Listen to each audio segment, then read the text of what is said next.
ဘာတရားဟောမှလဲဆိုတော့ဟိုတနေ့ကကိုထွန်းထွန်းဦးဇင်းနဲ့ပြောခဲ့တယ်လေဗတ္တိကရတ္တသုတ်တံမြန်မာလိုပြောရရင်တော့ကောင်းသောညလို့အဓိပ္ပာယ်ရတယ်မေဇိမနိကေဥပရိပါဏာတပါဠိတော်မှာလာရှိပါတယ်ဗတ္တိကရတ္တသုတ်တံတဲ့အင်မတန်သာသနာတော်မှာနာမည်ကြီးပါတယ်ဟိုသုတ်တံရဲ့ခေါင်းစဉ်လေးကိုမကြားဘူးပေမဲ့လို့ဦးဇင်းပြောလိုက်တော့ဒီအဓိပ္ပာယ်လေးတွေတော့ကြားဘူးပြီးသားလို့သဘောပေါက်သွားမှာပါနော်ပြီးတော့သူ့သဘောထားကိုယ်သဘောထားဦးဇင်းတို့ရဲ့တွေးပုံတွေးနည်းလေးတွေလည်းပဲဒကာကြီးဒကာမကြီးများမတွေးဘူးသေးတာလေးတွေဦးဇင်းတွေးပြတာလည်းပါကောင်းပါပါလိမ့်မယ်ဟုတ်လားအေးပတ္တိကရတ္တသုတ်တံတဲ့ကောင်းသောညလို့အဓိပ္ပာယ်ရတယ်နော်ကောင်းသောညဆိုတာတကယ်တမ်းကတော့ဘဝမှာဖြစ်ဖို့အင်မတန်ခဲရင်းနေဗျကောင်းကောင်းကလေးနေပြီးတော့ကောင်းတဲ့နေ့တွေကိုဖြတ်သန်းခဲ့ဘဝများမှကောင်းသောညဆိုတာကဖြစ်နိုင်တာကိုဟုတ်လားတချို့မကောင်းတာတွေလုပ်ထားတယ်ဆိုရင်ညအိပ်ပြီးဆိုတော့နောင်တတွေနဲ့ပူလောင်ပြီးတော့ကောင်းသောညကမဖြစ်ပြန်ဘူးဟုတ်လားတချို့ကြတော့လည်းပဲအလိုဆန္ဒတွေကများလွန်ပြီးတော့စိတ်ကူးတွေထွေးပြီးတော့ညမှာပူပူလောင်လောင်ဆိုးဆိုးရင်ရင်နဲ့ကောင်းသောညကမဖြစ်ပြန်ဘူးဟုတ်လားတချို့ကြတော့လည်းပဲမေးမေးရောရောပေါ်ပေါ်ဆဆဘဝကိုဒီလိုပဲရေစုံမျောပြီးတော့ဖြစ်တယ်လို့နေလိုက်တော့လည်းပဲဘာရဲ့လို့မသိလိုက်ဖဲနဲ့ကောင်းတယ်မကောင်းတယ်လို့မသိလိုက်ဖဲနဲ့ကောင်းသောညကမဖြစ်ပြန်ဘူးဟုတ်လားဒီတော့ကောင်းသောညဆိုတာကိုဖြစ်ပေါ်လာစေဖို့အတွက်မြတ်စွာဘုရားကသုတ်တန်ရဲ့နာမည်လေးကိုပဲအဲ့ဒါလိုလှလှပပဓာတ်ရိုက်ပြောထားတာဗတ္တိကရတ္တကောင်းသောညဟုတ်လားအဲ့ဒီတရားတော်ကိုဒီနေ့ညပေတပေါင်းသူတော်ကောင်းတို့နာယူကြည်ညိုကြရမယ်တရားတော်ကိုမနာယူကြသေးမီမကြည်ညိုကြသေးမီတရားတော်အလုံးကိုဟောကြားတော်မူခဲ့တဲ့ဘုရားရှင်ကိုတော်မြတ်ရဲ့အင်မတန်အေးချမ်းကြည်လင်တော်မူတဲ့မဟာကရုဏာကိုသိစေရာတရားလုံးစုံကိုသိတော်မူမြင်တော်မူတဲ့သဗ္ဗညုတဉာဏ်ဒီဟုသောပညာကိုထိုမဟာကရုဏာကိုပညာကိုနှစ်ပါးစုံတို့ဖြင့်ပြည့်စုံတော်မူတဲ့ဘုရားရှင်ကိုတော်မြတ်ကိုယူသေးမြတ်တို့ရှိခိုးပူဇော်ကြအောင်စို့အလုံးလက်အုပ်ကလေးတွေချီထားကြ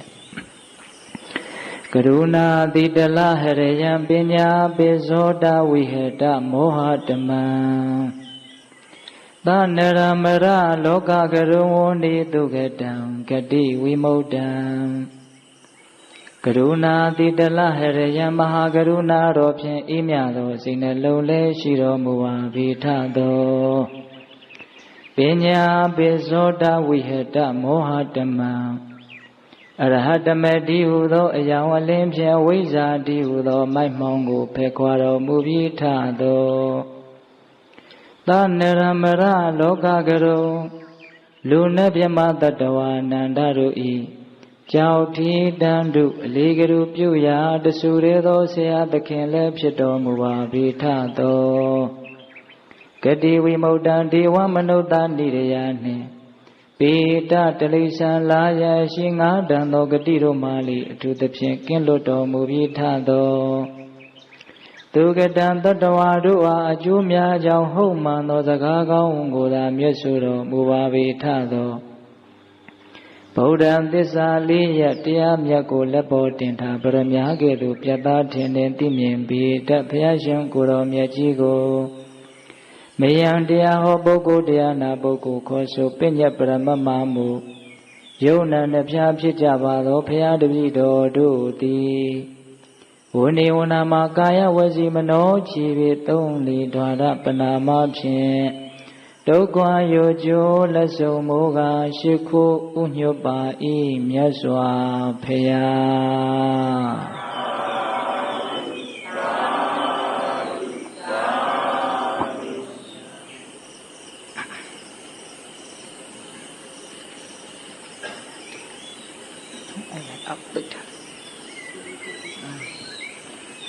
လွတ်လွတ်ဖြစ်နေတယ်ထိုင်တိတ်ထိပိတ်ထားလိုက်ဒီတိုက်တော့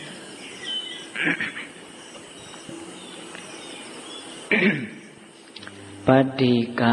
ရတ္တသုတ်တံကောင်းသောည ဟုတ်လားဦးဇင်းတို့ဒီသုတ်တံကမဇ္ဈိမနိကေဥပရိပန္နတပါဠိတော်မှာလာရှိပါတယ်အဲ့ဒီမှာဒီသုတ်တံအတူကလေးတွေမြတ်စွာဘုရားဟောထားတာရှိတယ်ဗျသုတ်တံကလူပြည်တယ်မကဘူးနတ်ပြည်ထိနာမည်ကြီးတယ်အဲ့ဒီသုတ်တံကဒကာကြီးများကြားဘူးကြားလိမ့်မယ်မြတ်စွာဘုရားလက်ထက်တော်အခါကသမိတ္တိမထေဆိုတာရှိတယ်ရုပ်ရည်အင်မတန်တင့်တယ်တယ်လို့ဆိုတယ်ဒီနေ့တော့အဲ့ဒီသမိတ္တိမထေကတပောဓာမြစ်မှာသူကရေဘူးကလေးတွေထွက်တယ်အဲ့ဒါမနဲ့စောစောရေထချိုးပြီးတော့အဲ့ဒီတပောဓာမြစ်ရဲ့ကမ်းဘေးမှာသင်္ကန်းလဲပြီးတော့ရက်နေတော့နတ်သားတစ်ပါးကအဲ့ဒီနားကိုအယောင်ဝါတွေထွန်းလဲအောင်ဖန်ဆင်းပြီးတော့ရောက်လာတယ်တဲ့ရောက်လာပြီးတော့အရှင်ဘုရားမြတ်စွာဘုရားဟောထားတဲ့ဗတ္တိကရတ္တသုတ်တံကိုအရှင်ဘုရားဆောင်းထားသလားတဲ့လက်လွတ်ရအောင်ဆောင်းထားသလားတဲ့ဟာငါဆောင်းမထားဘူးအဲ့ဒါလို့ဆိုရင်မြတ်စွာဘုရားအဲ့ဒီဟောထားတဲ့ဗတ္တိကရတ္တသုတ်တံဂါထာကလေး၄ပုဒ်ရှိတယ်အဲ့ဒီဂါထာကိုအရှင်ဘုရားဆောင်းထားလားတဲ့ငါဆောင်းမထားရဘူးတဲ့နေပါဦးနဲ့သင်ကလည်းမေးလိုက်တာသင်ကောအဲ့ဒီဂါထာတွေဆောင်းထားလားတဲ့နတ်နဲ့ယဟန်နဲ့စကားပြောတာနော်အဲ့ဒီလိုပြောတော့အဲ့ဒီနတ်ကတပည့်တော်လည်းအဲ့ဒီသုတ်တံကိုကြိုက်တာကြိုက်နေတာအလွတ်မရဘူးဗျာဆောင်းမထားရဘူးပေါ့အဲ့ဒီမှာနတ်ကတိုက်တွန်းနေတဲ့အရှင်ဘုရားမြတ်စွာဘုရားဟောတဲ့အဲ့ဒီသုတ်တံကိုအကျဉ်းသဘောရောအကျေသဘောရောဂါထာလေးတွေရောအဲ့ဒါအရှင်ဘုရားဆောင်းထားပါဗျာလက်ကျက်ထားပါဗျာအဲ့ဒီသုတ်တံကိုကျွမ်းကျင်အောင်အရှင်ဘုရားသင်ယူထားပါဗျာအဲ့ဒါကိုရွတ်ဖတ်မယ်ဆိုလို့ရှိရင်ဆောင်းထားမယ်ဆိုရင်အများကြီးအကျိုးကြီးပါလိမ့်မယ်ဗျာလို့အဲ့ဒီနတ်ကရှင်သမိတ္တိကိုလျှောက်တယ်တဲ့အဲ့ဒါနဲ့သမိတ္တိကမြတ်စွာဘုရားကြီးရောက်လာပြီးတော့အဲ့ဒီအကျိုးအကြောင်းကိုလျှောက်လို့မြတ်စွာဘုရားကအဲ့ဒီမှာအကျဉ်းချုပ်ကလေးဟောပါတယ်ရှင်အနန္ဒာဟောထားတာလည်းရှိတယ်ရှင်မဟာကိစ္စည်းမထေရဟောတာလည်းရှိတယ်နောက်ထပ်ယဟန်တစ်ပါးကိုပဲစန္ဒနလို့အမည်ရတဲ့နတ်သားတစ်ပါးကအဲ့ဒါလို့ဆောင်းထားလားလို့လာမေးဘူးသေးတယ်အဲ့ဒီမှာအဲ့ဒီမထေရက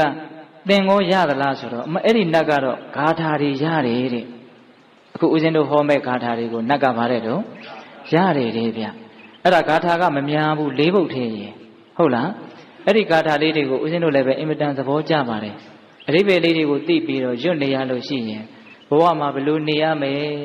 ဘလို့အချိန်ကုန်ရမယ်ဆိုတာလေးကိုရှေ့ကနေလမ်းကြောင်းပေးပြီးတော့သင်ကြားနေတယ်လို့ခံစားရတယ်အင်မတန်လည်းအေးချမ်းမှုရှိတယ်လို့ဦးဇင်းတို့ယူဆပါတယ်ဒါကြောင့်ပိဿပေါင်းသူတော်ကောင်းတို့ဦးဇင်းတို့တရားပွဲပြီးတဲ့အခါမှာဒီဂါထာလေးတွေကိုအရာကျက်ပြီးတော့နေတိုင်းရွတ်ဖတ်နေကြရင်ကောင်းမှာပဲလို့အဲ့ဒါလို့ဆန္ဒတရားမဟုတ်ခင်မှာတော့ဦးဇင်းမအခုဖြစ်လာတယ်နော်တခါကြီးများဟုတ်လားဗတ္တိကရတ္တသုတ်တံတဲ့အဲ့ဒါကိုဦးဇင်းကနည်းနည်းကလေးအကျယ်ချဲ့ပြီးတော့ဆိုင်ရာသူနဲ့သဘောတူရအဓိပ္ပာယ်လေးတွေကိုဒီပြင်မြတ်စွာဘုရားဟောထားတဲ့ဒေသနာတော်လေးတွေကိုယူပြီးတော့ဘေးတတ်တို့ကိုတဏှာကြီးနဲ့တဏှာကြီးခွဲခြားမှာဦးဇင်းတို့ပြီးအောင်ပြောပါမယ်နော်ဦးဇင်းတို့အခုတရားဟောတာကဏိဒံပြောနေတာနဲ့တောင်10မိနစ်လောက်ကြာသွားပြီနော်ဗတ္တိကရတ္တသုတ်တံတဲ့စပြီးတော့နာယူကြည်ညိုကြရအောင်အတိတနာနဝကမေယနပတိကင်ခေအနာဂတံယရတိတံပဟိနန္တအပတင်္စအနာဂတံပိစုပန်နိစ္စယောဓမံတထဝိပတတိအာတံဟိရံအသင်္ကုပ္ပံတံဝိဓဝမနုပြုဟယေဧဇေဝကိစ္စမာတဗံကောစဉ္ညာမရဏံတုဝေနာဟိနောသင်္ကရန္တိနမဟာသေနေနမေဇုနာဧဝံဝိဟာရိအာတာပိအဟောရတမတ္တန္တိတောတံဝေပတ္တိကရတောတိတံတောအာစိတ်ခတိမုနိ1မိနစ်တောင်မကြာဘူးနော်တခါကြီးကလျှောက်တဲ့ဒီအိမ်မှာဒါပထမဦးဆုံးအကြိမ်ဘာသာရေးအခမ်းအနားလုပ်ဖူးတာပါတဲ့ဟုတ်လားအမင်္ဂလာရှိသွားပြီလို့ယူဆလိုက်ပေါ့ဟုတ်လားတခါကြီးနော်ဒီဂါထာလေး၄ပုဒ်ကိုဦးဇင်းတို့ဒီကနေ့ညထိုက်တဲ့လို့အကျယ်ချက်ပြီးတော့ဦးဇင်းတို့နားလေသဘောပေါက်တယ်လို့ပြောသွားပါမယ်နော်ပြီးဆုံးအောင်တော့ဦးဇင်းပြောနိုင်မှာမဟုတ်ဘူးဦးဇင်းညာကဒါကိုပြီးဆုံးအောင်ပြောနိုင်တဲ့အစွမ်းမရှိပါဘူးဟုတ်လား ဒါပေမဲ့ကိုနားလေသဘောပေါက်ထားသလောက်ကလေးကိုဦးဇင်းကပြောပြမှာနော်ပထမဂါထာစပြီးတော့ရှင်းကြရအောင်အတိတနာနဝကမေယနပတိကင်ခေအနာဂတိယတအတိတံပဟိနန္တအပတင်္စအနာဂတံအတိတံပြီးခဲ့ပြီးသားဖြစ်ခဲ့ပြီးသားအတိတ်တွေကိုနနဝကမေယအစင်မလိုက်ရပြီးခဲ့ပြီးသားအတိတ်ဖြစ်ခဲ့ပြီးသားအရာတွေကိုအစင်မလိုက်ရဘူးတဲ့အစင်မလိုက်ရဘူးဆိုတာဘာလဲဆိုတော့ပြီးတော့ရှင်းပြပါမယ်နော်အတိတံဖြစ်ခဲ့ပြီးသားအတိတ်တွေကိုနာနွားကမေယအစင်မလိုက်ရအနာဂတံမဖြစ်ပေါ်သေးတဲ့အနာဂတ်ကိုနပတိကင်ခေမျောလင့်တောင့်တ၍မနေရ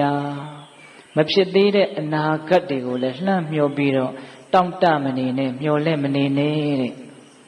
ဘာကြောင့်လဲဆိုတော့အကြောင်းပြချက်ကလေးကရိုးရိုးလေးနဲ့အင်မတန်ပြည့်စုံတယ်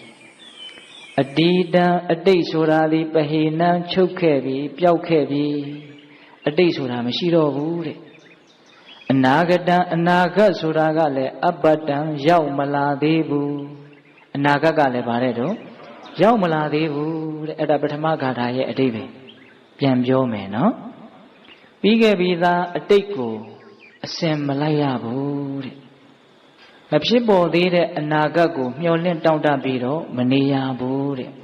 ဘာကြောင့်လဲဆိုတော့အတိတ်ဆိုတာပြီးခဲ့ပါပြီတဲ့ဘာမှမရှိတော့ပါဘူးတဲ့နော်အနာဂတ်ဆိုတာတကယ်ဖြစ်နေသေးတာမဟုတ်ဘူးဘာမှမဖြစ်သေးဘူးဘာမှမဖြစ်သေးတော့ဘာမှမရှိသေးဘူးပေါ့ဟုတ်လားအဲ့ဒီတော့အတိတ်ဆိုတာပြီးခဲ့ပြီဒါကြောင့်ပြန်တွေးမနေနဲ့အနာဂတ်ဆိုတာရောက်မလာသေးဘူးဒါကြောင့်မျှော်လင့်မနေနဲ့ဒါကိုပြောတာနော်အဲ့ဒီတော့အတိတ်ဆိုတာကိုပေတတို့ကအတိတ်ဘဝတွေလွန်ခဲ့တဲ့နှစ်ပေါင်းများစွာ3နှစ်4နှစ်ကမှအတိတ်လို့အဲ့ဒါလိုမထင်နဲ့မနေ့တုန်းကလည်းအတိတ်ပဲလေဟုတ်လားပြီးခဲ့တဲ့လလည်းအတိတ်ပဲလေဟုတ်ဗျာလုံးလုံးစင်ပြောမယ်ဆိုရင်စောစောကဦးဇင်းတို့သီလယူခဲ့တာလည်းအတိတ်ပဲလေစောစောကဏိဒန်းစကားလေးတွေပြောနေတာလည်းအတိတ်ဖြစ်ခဲ့ပြီနော်ဟောအခုဦးဇင်းအတိတ်ဖြစ်ခဲ့ပြီနော်လို့ပြောတာကိုပဲအတိတ်ဖြစ်သွားပြီသဘောပေါက်တယ်နော်အဲ့ဒီတော့ပြစ္ဆုတ်ပံဆိုတာခဏလေးဘာမှကြာတာမဟုတ်ဘူးအချိန်ဆိုတာတကယ်ကတော့ပြည့်ညက်သဘောတကယ်ရှိတာမဟုတ်ဘူးနော်ပြစ္ဆုတ်ပံဆိုတာခဏကလေးယုံနံတို့ရဲ့ဖြစ်စေခဏလေး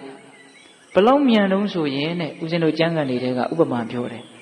အင်မတန်ချွန်မိနေတဲ့ပုတ်ဆောက်ဖြားကလေးပုတ်ထိုးတဲ့ဆောက်ဖြားကလေးထက်နေတာပေါ့နော်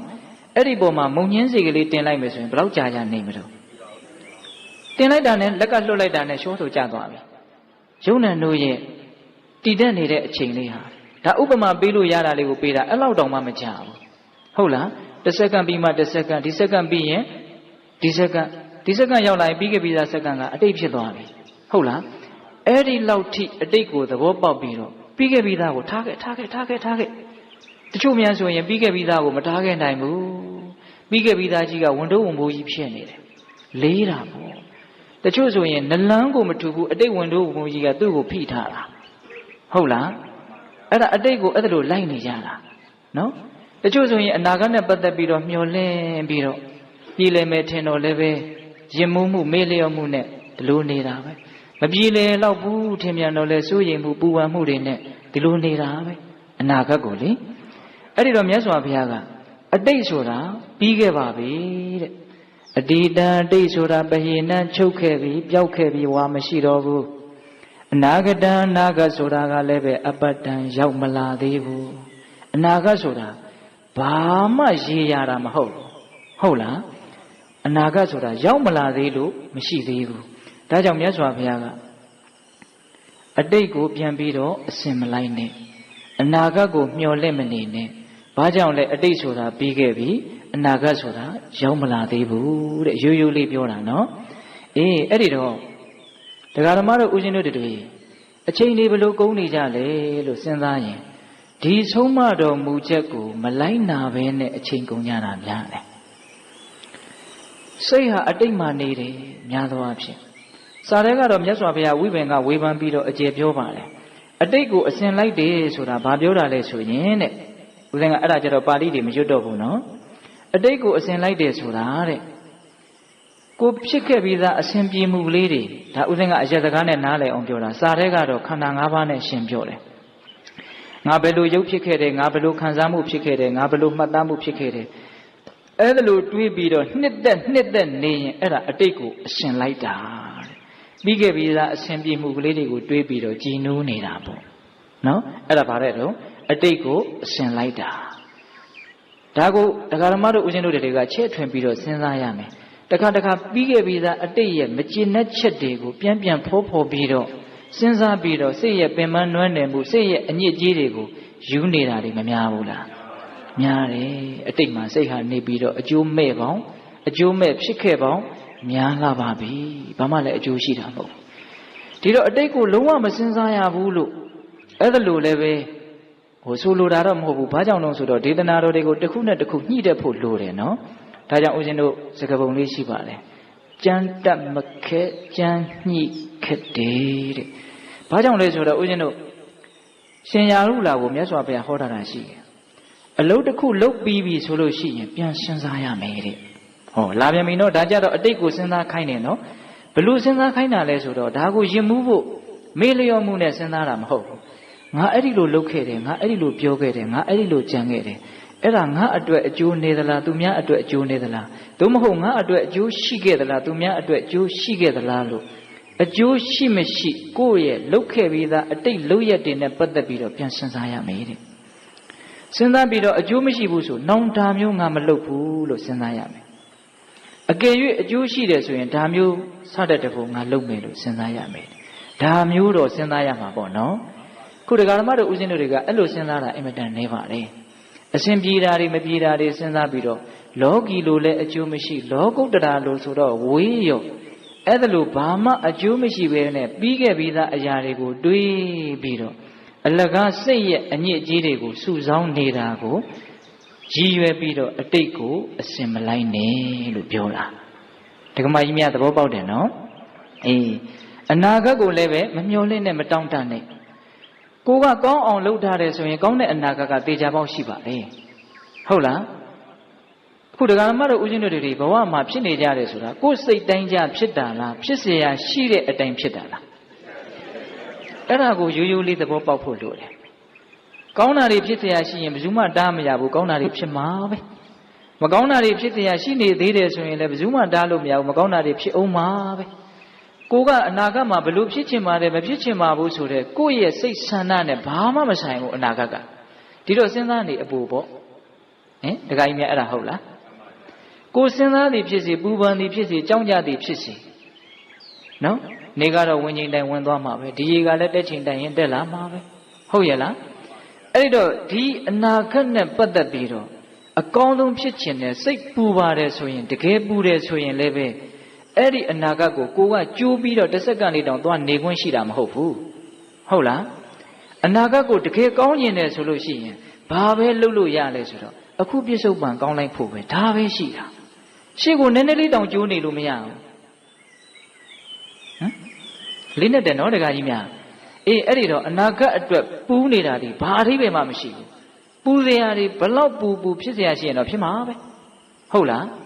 အဲ့ဒီတော့ပူးနေတဲ့အတွက်ကြောင့်ကိုပဲပိုးပြီးတော့ဒေါသကိလေသာတစ်မျိုးတိုးတဲ့အတွက်ကြောင့်အခြေအနေကပိုးဆိုးသွားနိုင်တယ်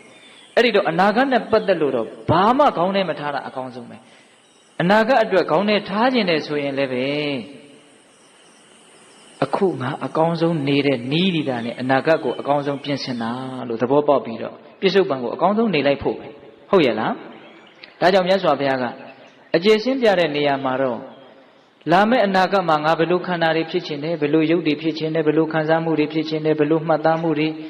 ဘယ်လိုသိမှုတွေဖြစ်ခြင်းလဲလို့မျှော်လင့်တောင့်တရင်အဲ့ဒါအနာဂတ်ကိုတောင့်တတာပါတဲ့အဲ့ဒါမျိုးမလုပ်ရဘူးတဲ့နော်ဘာကြောင့်လဲဆိုတော့အတိတ်ဟာပြီးခဲ့ပါပြီအနာဂတ်ဟာရောက်မလာသေးပါဘူးတဲ့ဟုတ်လားအဲ့ဒါတွေကိုဒကာဓမ္မတို့ဦးဇင်းတို့တွေကဘဝမှာနေနီးမတည့်ပဲနဲ့အန်ချော်ပြီးတော့အတိတ်နဲ့အနာဂတ်ကိုထက်ချီတလဲလဲဟိုတလဲဒီတလဲဒီလိုနေတာဒါကြောင့်အကျိုးတွေကရှိတယ်လို့မရှိပဲဖြစ်နေတာဟုတ်လားဒါပေမဲ့လို့မြတ်စွာဘုရားကအနာဂတ်ကိုစဉ်းစားရမယ့်အပိုင်းလေးတွေလည်းပဲဟောထားတာရှိပါတယ်နော်ညှိတတ်ဖို့လိုတယ်နော်အေးဘယ်လိုအလုပ်တွေဟာ ငါဘဝအတွက်အကျိုးရှိမှလေလာမဲ့အနာဂတ်မှာငါလုံးမယ်ဟုတ်လားအေးအဲ့ဒါမျိုးလေးတွေတော့စဉ်းစားရမှာပေါ့ဟုတ်လားအေးအဲ့ဒါပထမဂါထာနော်နောက်ပြောမဲ့ဂါထာလေးတွေကအကျေပြောမှမို့လို့ပထမဂါထာကိုဒီလောက်နဲ့ကျင့်လိုက်ရအောင်နော်အတိတံအတိတ်တိပဟိနံချုပ်ခဲ့ပြီးပျောက်ခဲ့ပြီးတတ္တမထို့ကြောင့်အတိတံတိတ်ကိုနာနွားကမေယအစင်မလိုက်ရာအနာဂတံအနာဂတ်တိအပတ္တံရောက်မလာသည်တတ္တမထို့ကြောင့်အနာဂတံအနာဂတ်ကိုနတ်ပတိကင်ခေမျောလင့်တောင့်တ၍မနေရဒါပထမဂါထာအဓိပ္ပာယ်ဟုတ်လားဒုတိယဂါထာဆက်သွားကြရအောင်နော်ပိစုပန်နိသယောဓမ္မံတထတထဝိပတ္တိအာတံဟိရံအသင်္ကုပ္ပံတံဝိဒဝမနုပြုဟယိဒါလေးကရှင်းစရာတွေအများကြီးပါတယ်နော်ပိစုပန်နိသယောဓမ္မံတထတထဝိပတ္တိပိစုပန်ဖြစ်နေစေအရှိတရားဒီယုတ်တရားနံတရားတကယ်ဖြစ်ပေါ်နေတဲ့ဒီတရားလေးကိုဖြစ်စေမှာဖြစ်ပေါ်နေတဲ့အတိုင်းလေးအမှန်တိုင်းသိပြီးတော့နော်ပြစ္ဆုတ်ပံဖြစ်ပေါ်စေတရားလေးကိုဖြစ်ပေါ်နေတဲ့အခြေအနေမှန်ကလေးတိုင်းအမှန်တိုင်းသိပြီးတော့အဲ့ဒီလိုသိတာဟာဝိပဿနာဉာဏ်နော်ဟုတ်လားအဲ့ဒီလိုသိပြီးတော့နေပါတဲ့ပညာရှိတဲ့ပုဂ္ဂိုလ်ဟာပြစ္ဆုတ်ပံဖြစ်ပေါ်နေစေအခိုက်အတန့်လေးမှာအဲ့ဒီသဘောတရားလေးကိုအမှန်တိုင်းသိပြီးတော့ရုပ်လည်းဖြစ်ခြင်းဖြစ်မယ်ခံစားမှုလည်းဖြစ်ခြင်းဖြစ်မယ်သိမှုတွေလည်းဖြစ်ခြင်းဖြစ်မယ်တွေးမှုတွေလည်းဖြစ်ခြင်းဖြစ်မယ်ဘာပဲဖြစ်ဖြစ်ဒီခန္ဓာမှာဖြစ်ပေါ်လာသည်မြအရာတွေကိုဖြစ်ပေါ်နေတဲ့အတိုင်းကလေးပြစ္ဆုတ်ပံဖြစ်စေကလေးမှာဖြစ်နေတဲ့အတိုင်းလေးတိပြီးတော့နေတဲ့အလေးအကျင့်ကလေးအဲ့ဒီအသိဉာဏ်လေးကိုပညာကြီးတဲ့ပုဂ္ဂိုလ်ဟာအများကြီးရအောင်ကြိုးစားပြီးတော့နေပါတဲ့အဲ့ဒါလို့နေမယ်ဆိုရင်ဘာဖြစ်လာမှာလဲတဲ့အတံဟိရံအသင်္ကုပ္ပံဒီစကားလေးနှလုံးကိုဦးဇင်းအင်မတန်သဘောကျတယ်နော်အတံဟိရံအသင်္ကုပ္ပံပြစ္ဆုတ်ပံမှာနေလို့ရှိရင်ပြစ္ဆုတ်ပံဖြစ်စေတရားလေးကိုဖြစ်နေတဲ့အတိုင်းသိနေမယ်ဆိုလို့ရှိရင်အဲ့ဒီအချိန်မှာစိတ်ဟာဘယ်လိုဖြစ်မှာလဲဆိုတော့တဲ့အတံဟိရံအသင်္ကုပ္ပံအတံဟိရံသွေးဆောင်ဖြာယောင်ခြင်းမခံရဘူးတဲ့စာလိုဘာသာပြန်ထားတာလေးကတော့တဏှာဒိဋ္ဌိတို့ဖြင့်ဆွဲဆောင်ခြင်းမခံရဘူးတဲ့ပြစ္ဆုတ်ပံမှာနေမယ်ဆိုလို့ရှိရင်ပထမရလာမယ့်အကျိုးတရားတဲ့ပြောရရင်လောဘမဖြစ်ဘူးလို့ပြောတာဟုတ်လားပြစ္ဆုတ်ပံဆိုကြပါစို့ဒါတိုင်းနားလည်အောင်ပဲပြောမယ်ဗျာခန္ဓာကိုယ်မှာပူနေတာရှိတယ်အေးနေတာရှိတယ်စဉ်းစားနေတာရှိတယ်ချမ်းသာတာဆင်းရဲတာခံစားနေတာလေးတွေရှိတယ်ကြိုက်မကြိုက်ပေါ့နော်အဲ့ဒီလိုဖြစ်ပေါ်နေတဲ့သဘောတရားလေးတွေကိုဖြစ်ပေါ်နေတဲ့အခိုက်အတန့်လေးမှာတိနေမယ်ဆိုလို့ရှိရင်အဲ့ဒီတိနေတဲ့စိတ်ကိုငါဆိုတဲ့အစွဲအလန်းလူချင်းမမောတယ်ဆိုတဲ့တဏှာအစွဲအလန်းကသူ့ကိုသွေးဆောင်ဖြားယောင်းခြင်းကမစွမ်းနိုင်ဘူးတဲ့အဲ့ဒီစိတ်ဟာသွေးဆောင်ဖြားယောင်းခံရခြင်းကလွတ်တယ်အဲ့ဒီလိုပြစ္ဆုတ်ပံမှာမနေဘူးဆိုရင်စိတ်ကသွေးဆောင်ဖြားယောင်းခံရတယ်အာယုန်တွေကသွေးဆောင်ဖြားယောင်းသွားတာနော်စိတ်ဟာအတိတ်မှာနေမယ်အနာဂတ်မှာနေမယ်ဆိုရင်အာယုန်တွေကသေချာပေါက်သူ့ကိုသွေးဆောင်ဖြားယောင်းနေမယ်အဲ့ဒါလေးကိုနည်းနည်းနားလည်အောင်ရှင်းပြမယ်ပြစ္ဆုတ်ပံမှာနေလို့ရှိရင်စိတ်ဟာသွေးဆောင်ဖြားယောင်းတာမခံရဘူးအမှန်တိုင်းသိနေတဲ့အတွက်ကြောင့်ဆိုကြပါစို့အတန်ကလေးနဲ့ကပ်ပြီးတော့ဦးဇင်းပြောပြမယ်တချင်းတန်ကိုအင်မတန်ကြိုက်တဲ့ဂီတတန်စင်လေးတစ်ခုသိကောင်းတာပဲဆိုလို့ရှိရင်စိတ်ကဒီတဲကိုရစ်မှုပြီးတော့ကြိုက်နေတဲ့သဘောရှိတယ်နော်ဒါပုထုဇဉ်တွေဦးဇင်းတို့လည်းပဲရှိတာပဲနော်တခါကြီးဒီမိုင်မြဒီလိုပြောလိုက်လို့ဦးဇင်းတို့မှဒီသဘောမရှိဘူးလို့အထင်ကြီးတာတွေမဖြစ်စေချင်ဘူးဟုတ်လားဒါကသဘောတရားလေးတွေကိုဦးဇင်းကပြောပြတာအဲ့ဒီလိုတန်စင်လေးကိုနားထောင်နေတဲ့အခါမှာစိတ်ဟာနှစ်သက်တဲ့သဘောမရှိဘူးလားရှိတယ်အဲ့ဒီအတန်အာယုံကဒီစိတ်ကိုသွေးဆောင်ဖြားယောင်းသွားတာသူပြစ္ဆုတ်ပံမှာမနေတာဘူးတကယ်လို့သာကြားစေခဏကလေးကိုပြစ္ဆုတ်ပံလို့ဖြတ်ပြီးတော့တိနေမယ်ဆိုရင်အဲ့ဒီစိတ်ဟာသွေးဆောင်ဖြားယောင်းမခံရဘူးဘာကြောင့်လဲဆိုတော့တန်စင်ဆိုတာကိုပျောက်သွားတာဆိုကြပါစို့ပတ်လုံးတန်လေးတွေတေးသေးချာချာနားထောင်ကြည့်တစ်လုံးတန်ပြီးမှတစ်လုံးလာတာအဲ့လိုပဲအတန်တစ်ခုပြီးမှတစ်ခုလာတာအဲ့ဒါကိုအခုဖြစ်စေကလေးကိုဖြတ်ပြီးတော့တိနေတယ်ဆိုရင်အရင်အတိတ်ကလေးကဒီပြစ္ဆုတ်ပံကိုဘာမှမပံ့ပိုးနိုင်တော့ဘူးလေ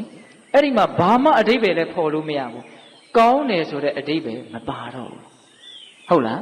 ပြစ္ဆုတ်ပံမှာတဲ့နေနိုင်ရင်ကောင်းတယ်ဆိုတဲ့အဓိပ္ပာယ်မပါတော့ဘူးကောင်းတယ်ဆိုတဲ့အဓိပ္ပာယ်မပါဘူးဆိုရင်မမောတယ်ဆိုတာလာအောင်မလားမ မလာဘူးခုဒကာဓမ္မတို့ဦးဇင်းတို့တွေကအဲ့ဒီအတိတ်တွေနဲ့အနာဂတ်တွေနဲ့ပြစ္ဆုတ်ပံတွေကိုရောထွေးပစ်လိုက်တဲ့အခါကျတော့အဲ့ဒီအာယုံကဒကာဓမ္မတို့ဦးဇင်းတို့ရဲ့စိတ်ကိုဒါကောင်းတယ်နော်ဒါမင်းတို့ရှိမှငါကောင်းနေတယ်နော်လို့သူကကိုယ့်ကိုသွေးဆောင်ဖျားယောင်းသွားရောအဲ့ဒီမှာကြိုက်တယ်ဆိုတာလားဒါအတန်နဲ့ပတ်သက်ပြီးတော့ပြောတာပကြီးကားတစ်ချက်နဲ့ပတ်သက်ပြီးတော့နည်းနည်းလောက်ကတ်စဉ်းစားကြည့်မြင်တယ်ဆိုတာနည်းနည်းလေးအစိတ်ပိုင်းလေးတွေကိုတက်လို့မြင်ပြီးတော့ဖြန့်ပြီးတော့ကြည့်သွားတာနော်တခါကြီးတော့ဟုတ်လားအဲ့ဒီပကြီးကားကိုစက္ကနဲလို့ကြည့်ကမျှနဲ့ဘာအရသာမှမပေါ်ဘူးပကြီးကားကောင်းတယ်လို့လည်းမသိဘူးလှတယ်လည်းမသိဘူးအိုတယ်လည်းမသိဘူးဟုတ်လားဒီတနေရာတဲ့ကြည့်ုံနဲ့လည်းပဲမသိဘူးဒီနားလေးကြည့်တယ်ဟိုနားလေးကြည့်တယ်စိတ်ကအင်မတန်မြန်တဲ့အခါကျတော့ပကြီးကားတစ်ချက်လုံးကိုဓာတ်ဆိုတခါတည်းပဲမြင်လိုက်တယ်လို့ထင်တယ်အမှန်ကစိတ်ကလက်ဖြစ်တဲ့အတွင်းမှာဂရိတေသိန်းတော့ဖြစ်ပြီးချုပ်သွားတာအဲ့ဒီအချိန်ကလေးမှာအကုန်လုံးတစ်ခုပြီးတစ်ခုကြည့်ပြလိုက်တာအတိတ်တွေပြစ္ဆုတ်ပံတွေအကုန်လုံးရောသွားတာဟုတ်လားဟိုရောသွားတယ်ဆိုတာနားလည်အောင်ပြောတာပါတကယ်ကတော့မရောပါဘူးဟိုပြစ္ဆုတ်ပံဆိုပြီးတော့လာတာပါဟုတ်လားသို့တော့အခုဖြစ်နေတာကိုငကိုဖြစ်နေတဲ့ဟာနဲ့ရောပြီးတော့မြင်လိုက်တဲ့အခါကျတော့စိတ်ကပြစ္ဆုတ်ပံတဲ့တဲ့မနေနိုင်တဲ့အခါကျတော့အဲ့ဒီပကြီးကားကငါသိပ်လာတဲ့ပကြီးကားမင်းတို့ငါ့ကိုကြိုက်ဆိုပြီးတော့ဟောသူကကိုယ်စိတ်ကိုဘာဖြစ်သွားတာသွေးဆောင်ဖျားယောင်းသွားတာအဲ့ဒီမှာစိတ်ဒီတဏှာဒိဋ္ဌိတို့ဖြင့်ပူးသွားတယ်လို့ဒါကစာလို့ပြောတာနော်နားလေဖို့ကအရေးကြီးတယ်နော်တခါကြီးတို့ဟုတ်လား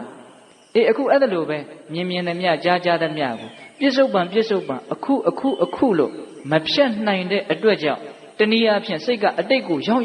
သွားပြီးတော့အတိတ်ကဟာတွေကပုံရိပ်တွေထင်ပြီးတော့ကိုယ့်ရဲ့စိတ်ကိုဖျားယောင်းနေတဲ့အခါကျတော့ဟာဒါတော်ကောင်းတာပဲမျက်နှိုးစရာတော်ကောင်းတာပဲအဲ့ဒီကြတော့ဘာဖြစ်သွားပြီတော့လောဘတွေဖြစ်ပြီပေါ့ဒိဋ္ဌိတွေဖြစ်ပြီပေါ့ဗျဟုတ်လားဒါပါဠိအသုံးနှုန်းပြောပြတာနော်တခါကြီးများနားထဲမှာရိုးနေပါလေဒီပါဠိအသုံးနှုန်းတွေကဟုတ်လား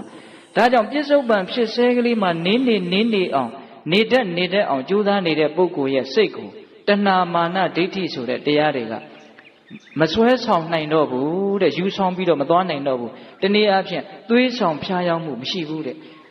တန်ဟီရန်ဆိုတဲ့ပါဠိပုဒ်လေးကိုဦးဇင်းကအဘိဓမ္မာကိုလှမ်းကြည့်တယ်သူကအဓိပ္ပာယ်လေးတွေအမျိုးမျိုးပြောတယ်အဲ့ဒီထဲမှာသွေးဆောင်ဖျားယောင်းခြင်းလို့လည်းပါတယ်အံ့ဩစရာကောင်းတယ်နော်ပြစ္ဆုတ်ပံမှာနေတဲ့စိတ်ကိုတဏှာမာနဒိဋ္ဌိတွေကတနည်းအားဖြင့်အာယုန်တွေကသွေးဆောင်ဖျားယောင်းလို့မရဘူးအမှန်အတိုင်းသိနေတယ်လောဘကလွတ်တယ်ပေါ့ဘာကလွတ်တယ်လောဘကလွတ်တယ်ဟုတ်လားအေးအဲ့ဒါအတန်ဟီရန်ရဲ့အဓိပ္ပာယ်ကိုပြောပြတာနော်တရားကဟိုနည်းနည်းလေးအသေးစိတ်တယ်လူငယ်တွေပြင်းနေမလားမသိဟမ်အတန်ဟီရန်ပြီးတော့ဗာလဲအသင်ကုတ်ပံဖောက်ပြန်ပျက်စီးခြင်းမရှိတော့တဲ့ပြစ္ဆုတ်ပံမှာနေရင်စိတ်ဟာမဖောက်ပြန်ဘူးဆိုလိုတာကဒေါသမဖြစ်ဘူးလို့ပြောတာဟုတ်လားဘာကိုပဲမြင်ရဘာကိုပဲကြားရ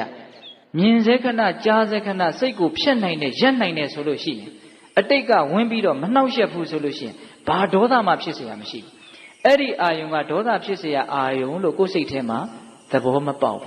းဒါအာယုံလို့ပဲသိလိုက်တယ်သဘောလို့ပဲသိလိုက်တယ်ဒါအရိယာအဆင့်တောင်မရောက်သေးဘူးနော်ဝိပဿနာဉာဏ်အဆင့်ပဲရှိသေးတယ်ဟုတ်လားတခါကြီးများအဲ့ဒီလိုပြစ္ဆုတ်ပံအခိုက်တန့်လေးတွေမှာဒါအာယုံမျှပဲသဘောမျှပဲလို့သိနေလို့ရှိရင်အဲ့ဒီစိတ်ဒီနံပါတ်1အတန်ဟီရန်သွေးဆောင်ဖျားယောင်းခြင်းမခံရဘူးနံပါတ်2ဒေါသဖြင့်ဖောက်ပြန်ပျက်စီးခြင်းမရှိဘူးအင်မတန်အားရစရာကောင်းတယ်လက်တွေ့လည်းသဘောပေါက်နိုင်ပါတယ်အဲ့ဒီတော့ပြစ္ဆုတ်ပံလေးမှာနေကြည့်ပါမြတ်စွာဘုရားကတော့တတိပဋ္ဌာန်တုတ်ကြီးတစ်ခုလုံးအဲ့ဒါပြစ္ဆုတ်ပံမှာနေဟောထားတာပါနော်ထိုင်ရင်ထိုင်နေတယ်လို့သိပါသွားရင်သွားနေတယ်လို့သိပါစားရင်စားနေတယ်ပြောရင်ပြောနေတယ်အခုဖြစ်ဆဲလေးတွေကိုအမိဖမ်းပြီးတော့အဲ့ဒါလေးကိုသဘောပေါက်အောင်အဲ့ဒီအာယုံမှာပဲစိတ်ကဖြတ်ပြီးတော့နေလိုက်တာဒါကိုကာယဝေဒနာစိတ်ဓမ္မဆိုပြီးတော့အာယုံ၄မျိုးပြတော့တတိပဋ္ဌာန်၄မျိုးမဖြစ်ဘူးလာ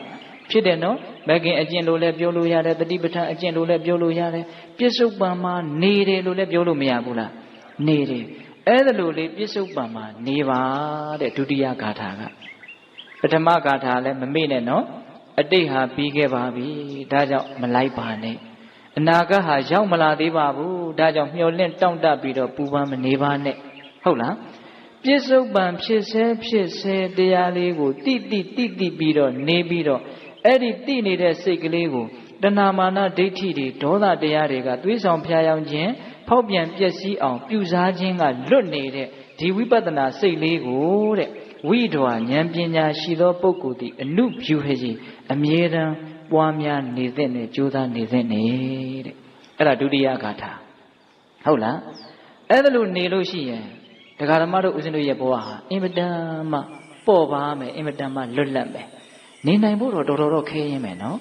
ရတဲ့အကျိုးကျေးဇူးကလည်းတခေတ်ကိုအဖိုးတန်ကြီးဆိုတော့ရအောင်လုပ်ဖို့လည်းတော်တော်ခဲရင်ပါပဲဟုတ်လားအဲ့ဒီလိုနေတဲ့ပုဂ္ဂိုလ်ရဲ့တာရကကိုဦးဇင်းတို့နည်းနည်းဖြတ်ပြီးတော့ပြောခြင်းတယ်နော်ဒကာကြီးဦးဇင်းကဒီတရားကိုအခုစပြီးတော့ဟောတာနော်အဲ့တော့အချိန်တွေကတော့အပိုလူတွေရှိခြင်းရှိမှာနော်အေးအဲ့ဒီတော့ဦးဇင်းတို့ဘုဇုအကြောင်းကိုပြောခြင်းတုံးဆိုတော့ဟောဒီပေသက်ကြီးအကုန်လုံးသိတဲ့တေမိယဇစကားမပြောဘဲနဲ့နေတော့မင်္ဂလာမရှိဘူးဆိုပြီးတော့ခမဲတော်ကြီးကနှင်ထုတ်လိုက်တော့ယသိဝတ်သွားတာကြားဘူးတယ်နော်ဘာလို့စကားမပြောတာလဲဟင်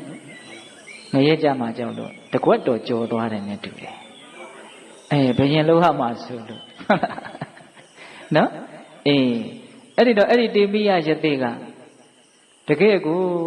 သူတော်ကောင်းအကျင့်ကိုကျင့်ကျင်လို့အဋ္ဌံပါရမီကြီးအကြီးအကျယ်ဖြည့်ပြီးတော့ဒီဇလန်းကြီးကိုအရှိကြီးမပြောတော့ဘူးနော်အဲ့ဒီမှာနောက်ဆုံးတောထဲရောက်တော့ယတိယဟန်ဝတ်ပြီးတော့နေလိုက်တယ်အဲ့ဒါအဖေမေကလာပြီးတော့နောက်တော့လာမဖူးမြော်ဘူးလားဖူးမြော်တယ်နော်ခမဲတော်ကြီးနဲ့မေတော်ကြီးနဲ့ကလာပြီးတော့ဖူးမြော်တော့သားကဧည့်ခံတယ်အဖေနဲ့အမေကိုဘာနဲ့ဧည့်ခံလဲဆိုတော့ကံပြင်းရွက်ပြုတ်စီလည်းမပါဘူးစားလည်းမပါဘူးတောထဲမှာဘာမှမရှိဘူးလေအဲ့ဒါကိုမီးနဲ့ပြုတ်ထားတဲ့ကံပြင်းရွက်ပြုတ်ရေလုံပြုတ်အဲ့ဒါကိုခမဲတော်ကြီးစားပါအဲ့ဒါခမဲတော်ကြီးကထိနှန်းစည်းစိမ်နဲ့ဖိတ်မှန်တကပြုတယ်ငါသားငယ်သေးတယ်ကြီးမကျင့်မှာအကုန်လုံးပယ်တယ်ပယ်ပြီးတော့အဲ့ဒီမှာခမဲတော်ကြီးကဘာမှမလျှောက်သေးခင်မှာသားကိုကြည့်အယောင်လေးတောင်ထွက်လို့မျက်နှာကလည်းကြည်လင်းလို့စားတဲ့အစားအစာကကံမြင့်ရွက်ပြုတ်နေတာကတောထဲမှာတယောက်တည်းဘာမှပြောစရာအာရုံလည်းရှိတာမဟုတ်ဘူးအဲ့ဒါလိုပတ်ဝန်းကျင်အခြေအနေမှာအဲ့ဒါလိုအာဟာရကိုသုံးဆောင်ပြီးတော့ဒီလိုအခြေအနေကြီးနဲ့နေပြီးတော့ငါသားရဲ့အရှိအချင်းကအင်မတန်ကြည်လင်းနေပါလားသူ့စိတ်ထဲမှာနားမလည်နိုင်ဘူးလေအဲ့ဒါနဲ့ခမဲတော်ကြီးကပုံမှန်လင်းလင်းပဲပြောတယ်ငါသားတဲ့စားတာကလည်းကြမ်းကြမ်းထန်ထန်နေတာကလည်းအဖို့မမိတယောက်တည်းတောထဲမှာပြင်းစရာကြီးအဲ့ဒါလိုနေပြီးတော့အရေးအစင်းကြတော့တိတ်ပြီးတော့တောက်ပနေပါလားကြည်လင်းနေပါလားတန့်ရှင်းနေပါလားအဲ့ဒါဘာကြောင့်လို့ဆိုအဲ့ဒီမှာရှင်ယသိကသူ့ရဲ့အရေးအစင်းတင့်နေခြင်းရဲ့အကြောင်းကိုအများကြီးပြောပြပါတယ်အဲ့ဒီတည်းကဥစဉ်လူချင်းကလေးပြောပြနော်အတိတနာနုသောသာမိနပဇပ္ပါမိအနာဂတံပိစုပန်နေနယာပေမိတေနဝန္နောပတိရတိတာတာခမီးတော်နတ်အိုမင်းမြတ်အဟံငါသည်အတိတံဖြစ်ခဲ့ပြီးသားအတိတ်တွေကိုနာနုသောသာမိပြန်ပြီးတော့မစိုးရိမ်ပါဘူးဘာတွေဖြစ်ခဲ့ပြီလို့ငါမှစိုးရိမ်စရာဘာမှမရှိဘူးစိုးလည်းမစိုးရိမ်ဘူးဒါပေမဲ့တချို့မကောင်းတာတွေလုပ်ထားရင်တော့စိုးရိမ်ကောင်းစိုးရိမ်ရမှာပေါ့နော်ဒါလေးကလည်းသတိထားမိသေးတယ်ဦးဇင်းကဟုတ်လားသူကအတိတ်နဲ့ပတ်သက်ပြီးတော့သူဘာမှမစိုးရိမ်ပါဘူးတဲ့ပြီးခဲ့ပြီတဲ့အတိတ်နော်အတိတနာနုသောသာမိနပဇပ္ပါမိအနာဂတံအနာဂတံဖြစ်ပေါ်၍မလာသေးတဲ့အနာဂတ်ကိုလည်းပဲနပဇပ္ပါမိငါတောင့်တန်ပြီးတော့မနေပါဘူးဘာဖြစ်ချင်တာလို့ငါမှဘာမှမရှိဘူးတဲ့ပိစုပန်နေနယာပေမိပိစုပန်နေနအခုဖြစ်ပေါ်နေတဲ့ပိစုပန်အခိုက်အတန့်ဖြင့်ယာပေမိငါမျှတနေတယ်ဒီစကားလေးအင်မတန်သဘောကျတာပဲကြည်လဲကြည်ညိုတယ်အင်မတန်ကောင်းတာပဲအခုပိစုပန်ကလေးနဲ့သူမျှတနေပါတယ်တဲ့မျှတတယ်ဆိုတဲ့စကားလုံးလေးဒကာကြီးဒကာမကြီးမျက်နှိုးစရာမကောင်းဘူးလားမျှတပြီဆိုမှတော့ချမ်းသာပြီပေါ့ဗျဟုတ်လားမမျှတရင်မချမ်းသာဘူးပစ္စည်းတွေပေါ်တိုင်းလည်းမျှတမယ်မထင်နဲ့နော်ဒီပြင်အခြေအနေတွေဘယ်လောက်ကောင်းကောင်းစိတ်ထဲမှာမမျှတတဲ့သဘောတွေရှိရင်ရှိနေနိုင်နေတာပဲလေဟုတ်လားအခုသူကတော့အခုဖြစ်နေတာလေးနဲ့သူရနေတာလေးနဲ့သူရှိနေတာလေးနဲ့လောလောတဲ့အခြေအနေလေးကိုသူကျင့်တတ်ပါတယ်လို့ပြောတာမျှတတယ်ဆိုတာဒါလေးကိုသူစိတ်တိုင်းကြပါတယ်ဟုတ်လားအတိတ်ကိုသူမစိုးရိမ်ဘူးအနာဂတ်ကိုသူဘာမှမမျှော်ဘူးအခုအခြေအနေလေးကိုသူကျင့်တတ်ပါတယ်ဒါလေးနဲ့သူမျှတပါတယ်တဲ့ဒါကြောင့်မို့လို့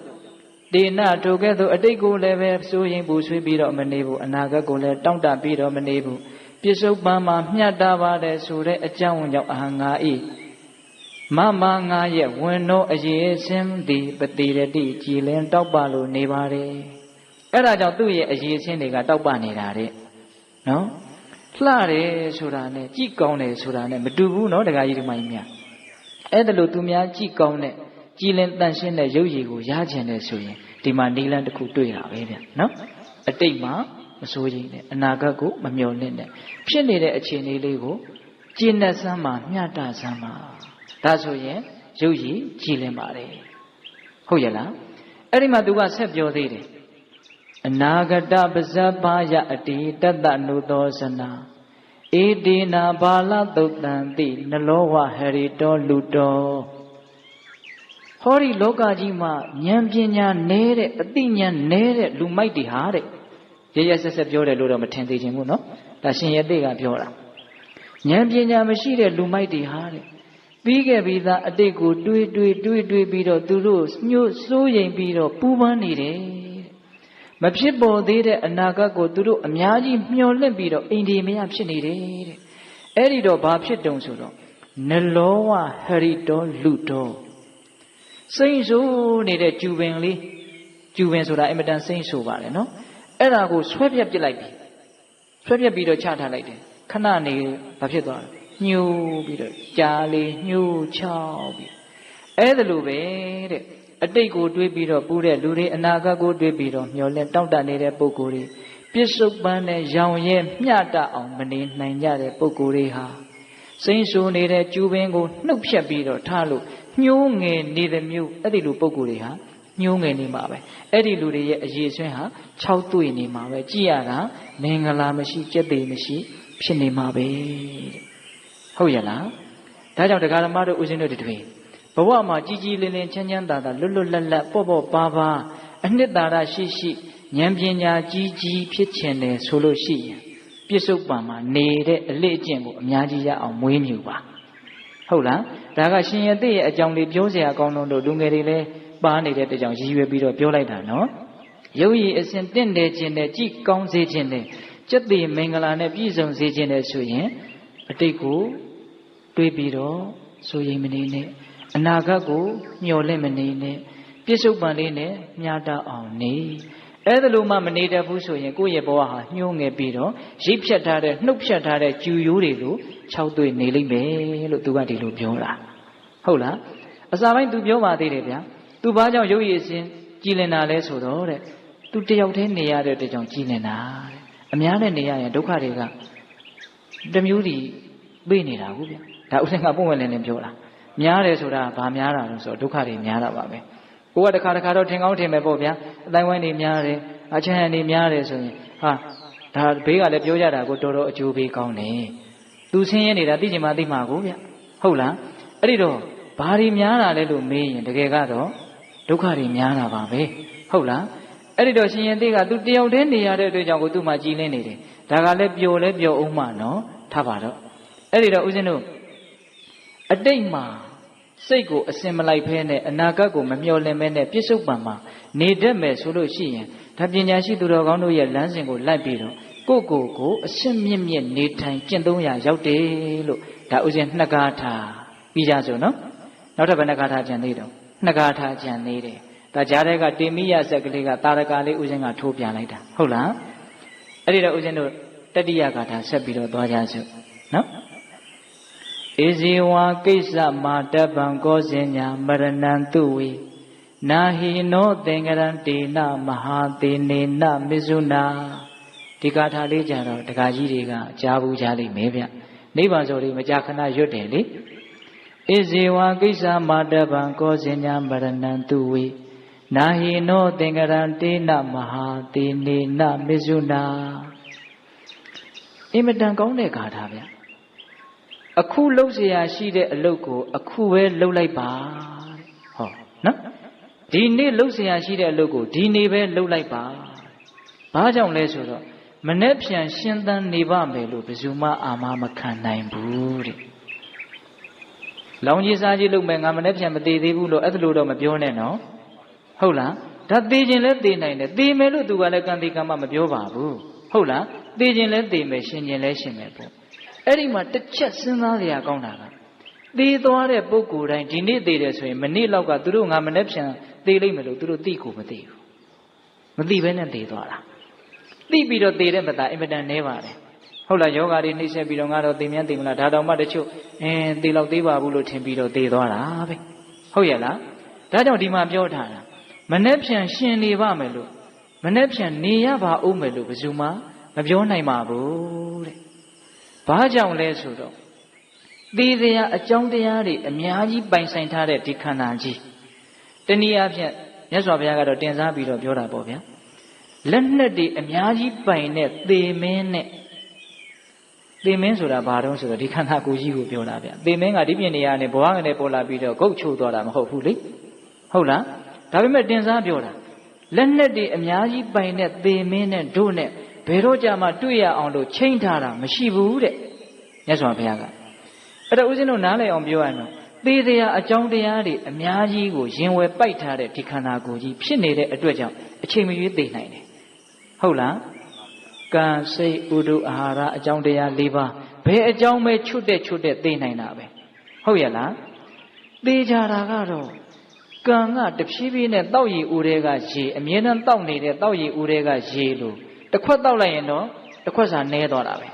တရက်နေပြီးရင်တော့တရက်စာနဲသွားတာတော့အမှန်ပဲဒါဘယ်လို့မှမငြင်းနိုင်ဘူးမနေ့ပြန်သေးတယ်မသေးဘူးဆိုတဲ့ကိစ္စအသာထားတရက်နေပြီးရင်တော့တရက်နေတရားကံနဲသွားပြီဆိုတာတော့သိကြတယ်အဲ့ဒါလို့နဲ့ခင်ဗျားတို့ကျွတ်တို့ဟာတဖြည်းဖြည်းနဲ့ရှေ့တိုးเสียမရှိတော့ဘဲနဲ့ဂျောင်ပိတ်မိမှာပဲဗျဟင်ပြေးတော့ပြေးနေတာပဲပြေးရင်နဲ့ရှေ့ကဘာဖြစ်လဲနောက်တော့ပြေးမရတဲ့အခြေအနေရောက်သွားမှာပဲပြေးเสียမြေမရှိဟင်ဒါပေမဲ့အကြာကြီးနေရအောင်မလို့ထင်းနေတာလဲခက်တော့ခက်တယ်နော်အေးဒီမှာမြတ်စွာဘုရားဒါလေးကိုပြောတာဒါကြောင့်သေခြင်းတရားကိုနဲ့သဘောပေါက်ဖို့လိုတယ်ငယ်တယ်ကြီးတယ်မဟုတ်ဘူးဟုတ်လားဒါကြောင့်ဒီတတ္တိယဂါထာလေးကဒီနေ့လှုပ်เสียရှိတဲ့အလုပ်ကိုဒီနေ့ပဲလှုပ်လိုက်ပါတဲ့ဣဇေဝကိစ္စမာတ္တပံကိလေသာတွေကိုငြိမ်းချမ်းသွားစေတဲ့အလုပ်ဒီသာနဲ့အကောင်းဆုံးအလုပ်ဖြစ်တယ်ကျန်တဲ့အလုပ်တွေကအလုပ်လို့တောင်ပြောရမှာတောင်မှအလုပ်သိက္ခာကြပါလေဗျာရှင်းရှင်းပြောရရင်ဟုတ်လားဒီမှာမြတ်စွာဘုရားကကိလေသာငြိမ်းစေတဲ့အလုပ်ဒီသာနဲ့လူသားတွေနဲ့အထိုက်တန်ဆုံး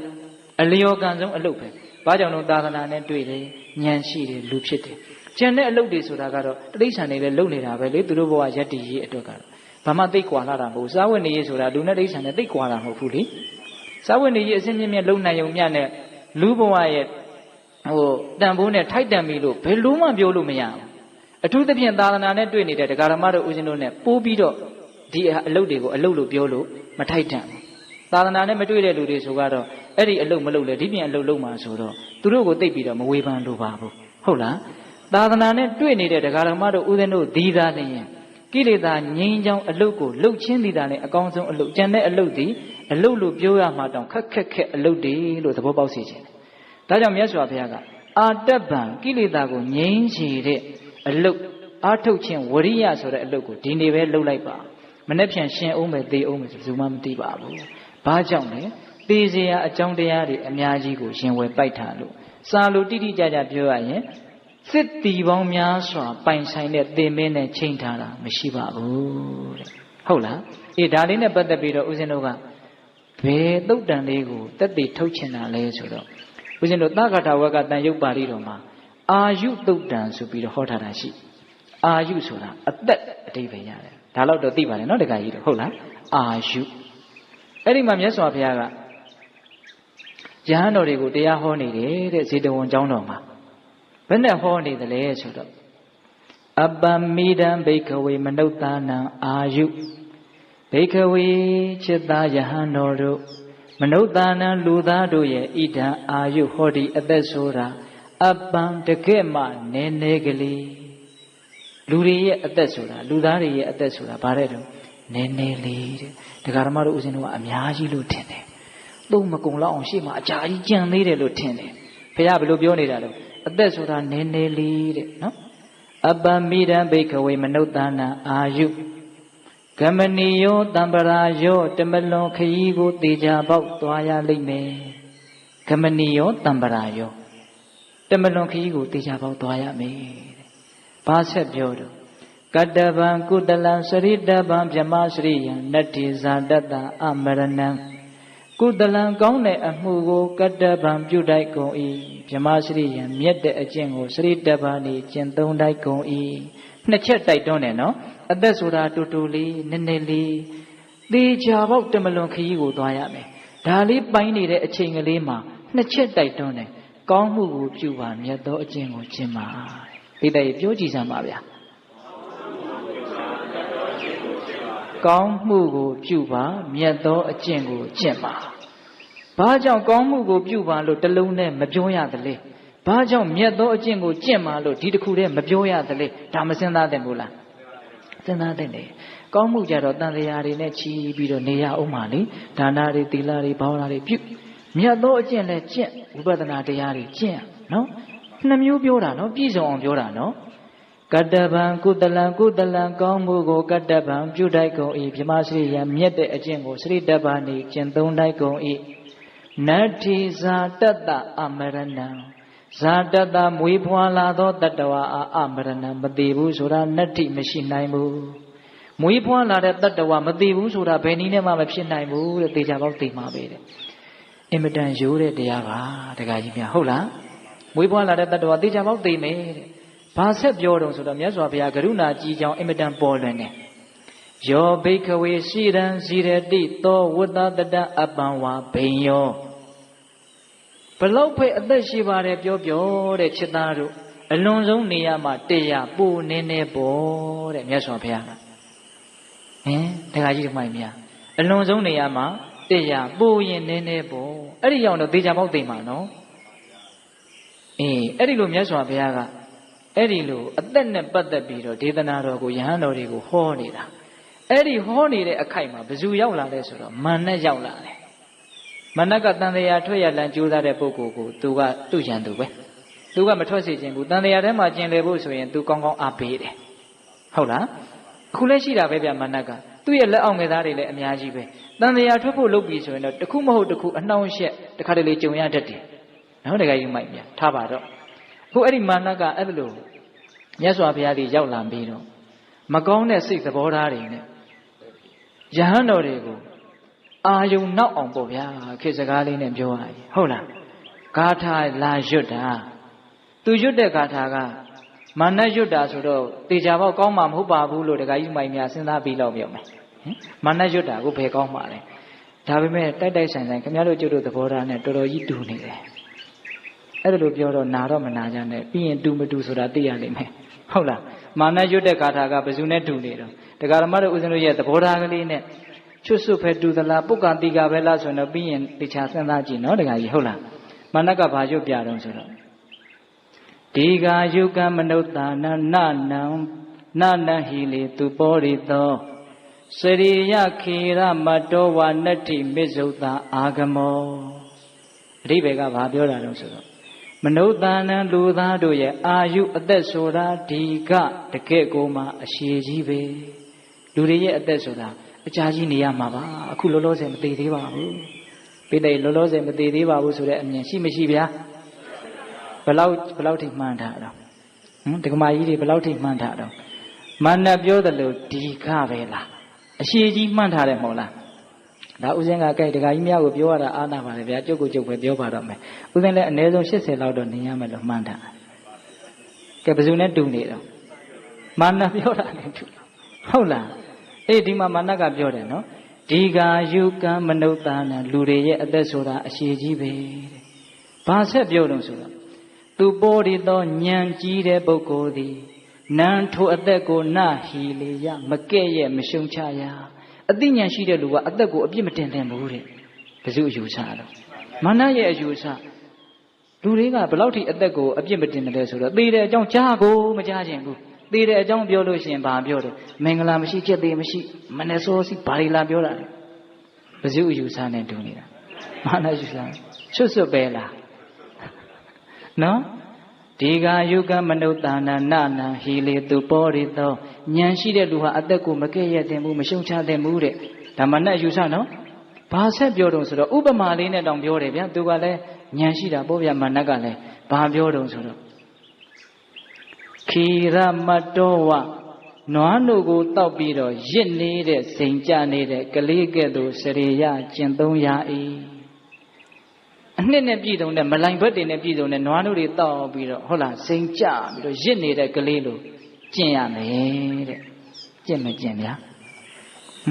တခါတလေတော့ကျင့်တာပေါ့ဗျာဟုတ်လား နွားတို့တောက်ပြီးသားကလေးဇိမ်ကြပြီးတော့နေသလိုမျိုးဘဝကိုနေပြစ်လိုက်ရတယ်တဲ့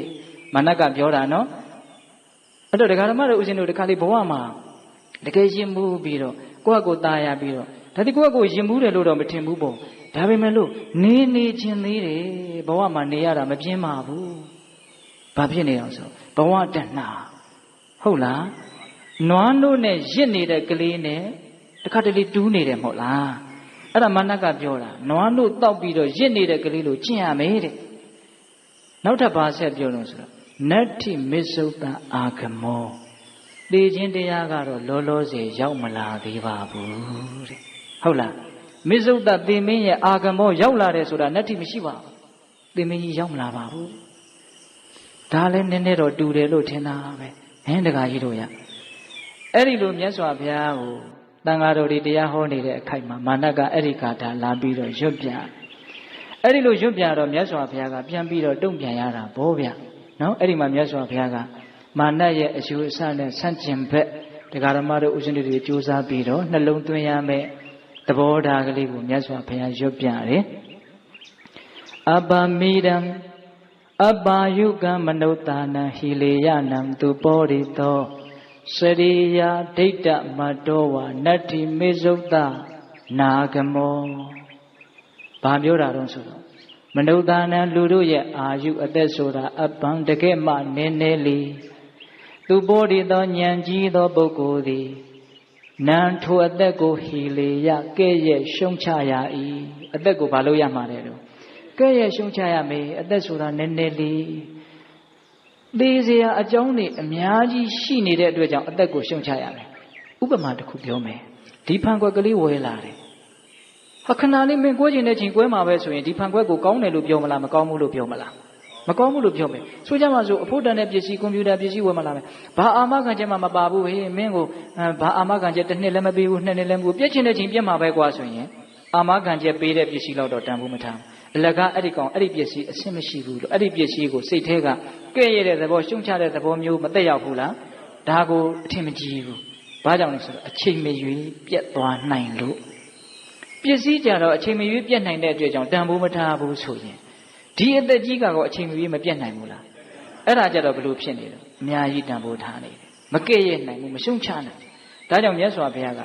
ဏ်ရှိတဲ့လူဟာဒီအသက်ကိုဘာလို့ရမှာလဲတော့ကဲ့ရဲ့ရှုံချရမယ်တဲ့ဗျာဟုတ်လားအသက်ဆိုတာနည်းနည်းလေးဉာဏ်ကြီးတဲ့လူဟာအသက်ကိုကဲ့ရဲ့ရှုံချရခုနကမာနကတော့နှုတ်ရည်နဲ့ရစ်နေတဲ့ကလေးလိုကျင့်ရမယ်လို့ပြောတယ်ဒီမှာမြတ်စွာဘုရားကလည်းမာနကဥပမာနဲ့ပြောတော့ဘုရားကဉာဏ်ပညာအတုမရှိပဲဗျအများကြီးပြောတတ်တာပေါ့ဘာပြောတုံဆိုတော့စရိယာဒိဋ္ဌမတောဝါအာဒိဋ္ဌမတောဝခေါင်းကိုမီးလောင်နေတဲ့ပုဂ္ဂိုလ်ကဲ့သို့စရိယကျင့်သုံးရ၏ကောင်းလိုက်တဲ့ဥပမာဗျာခေါင်းမီးလောင်နေတဲ့လူလူကျင့်ရမယ်တဲ့စိတ်ကူးလေးနဲ့လောင်ကြည့်စမ်းပါအောင်ခေါင်းမီးလောင်နေဆိုရင်ဘယ်ဟာကိုဘာတွေကိုအရင်လုပ်ကြမှာလဲအဲ့ဒီမီးအရင်ငြိမ်းရမှာပေါ့ဟာအင်စာတွေဘာတွေတက်ချင်တယ်ဆိုရင်တော့မတက်သေးနဲ့ဦးမယ်ကဲအဲ့လိုအရင်ကုံကုံပြောလိုက်တယ်ဒီပြင်အလုပ်ဆိုတာတော့အတားထားလေ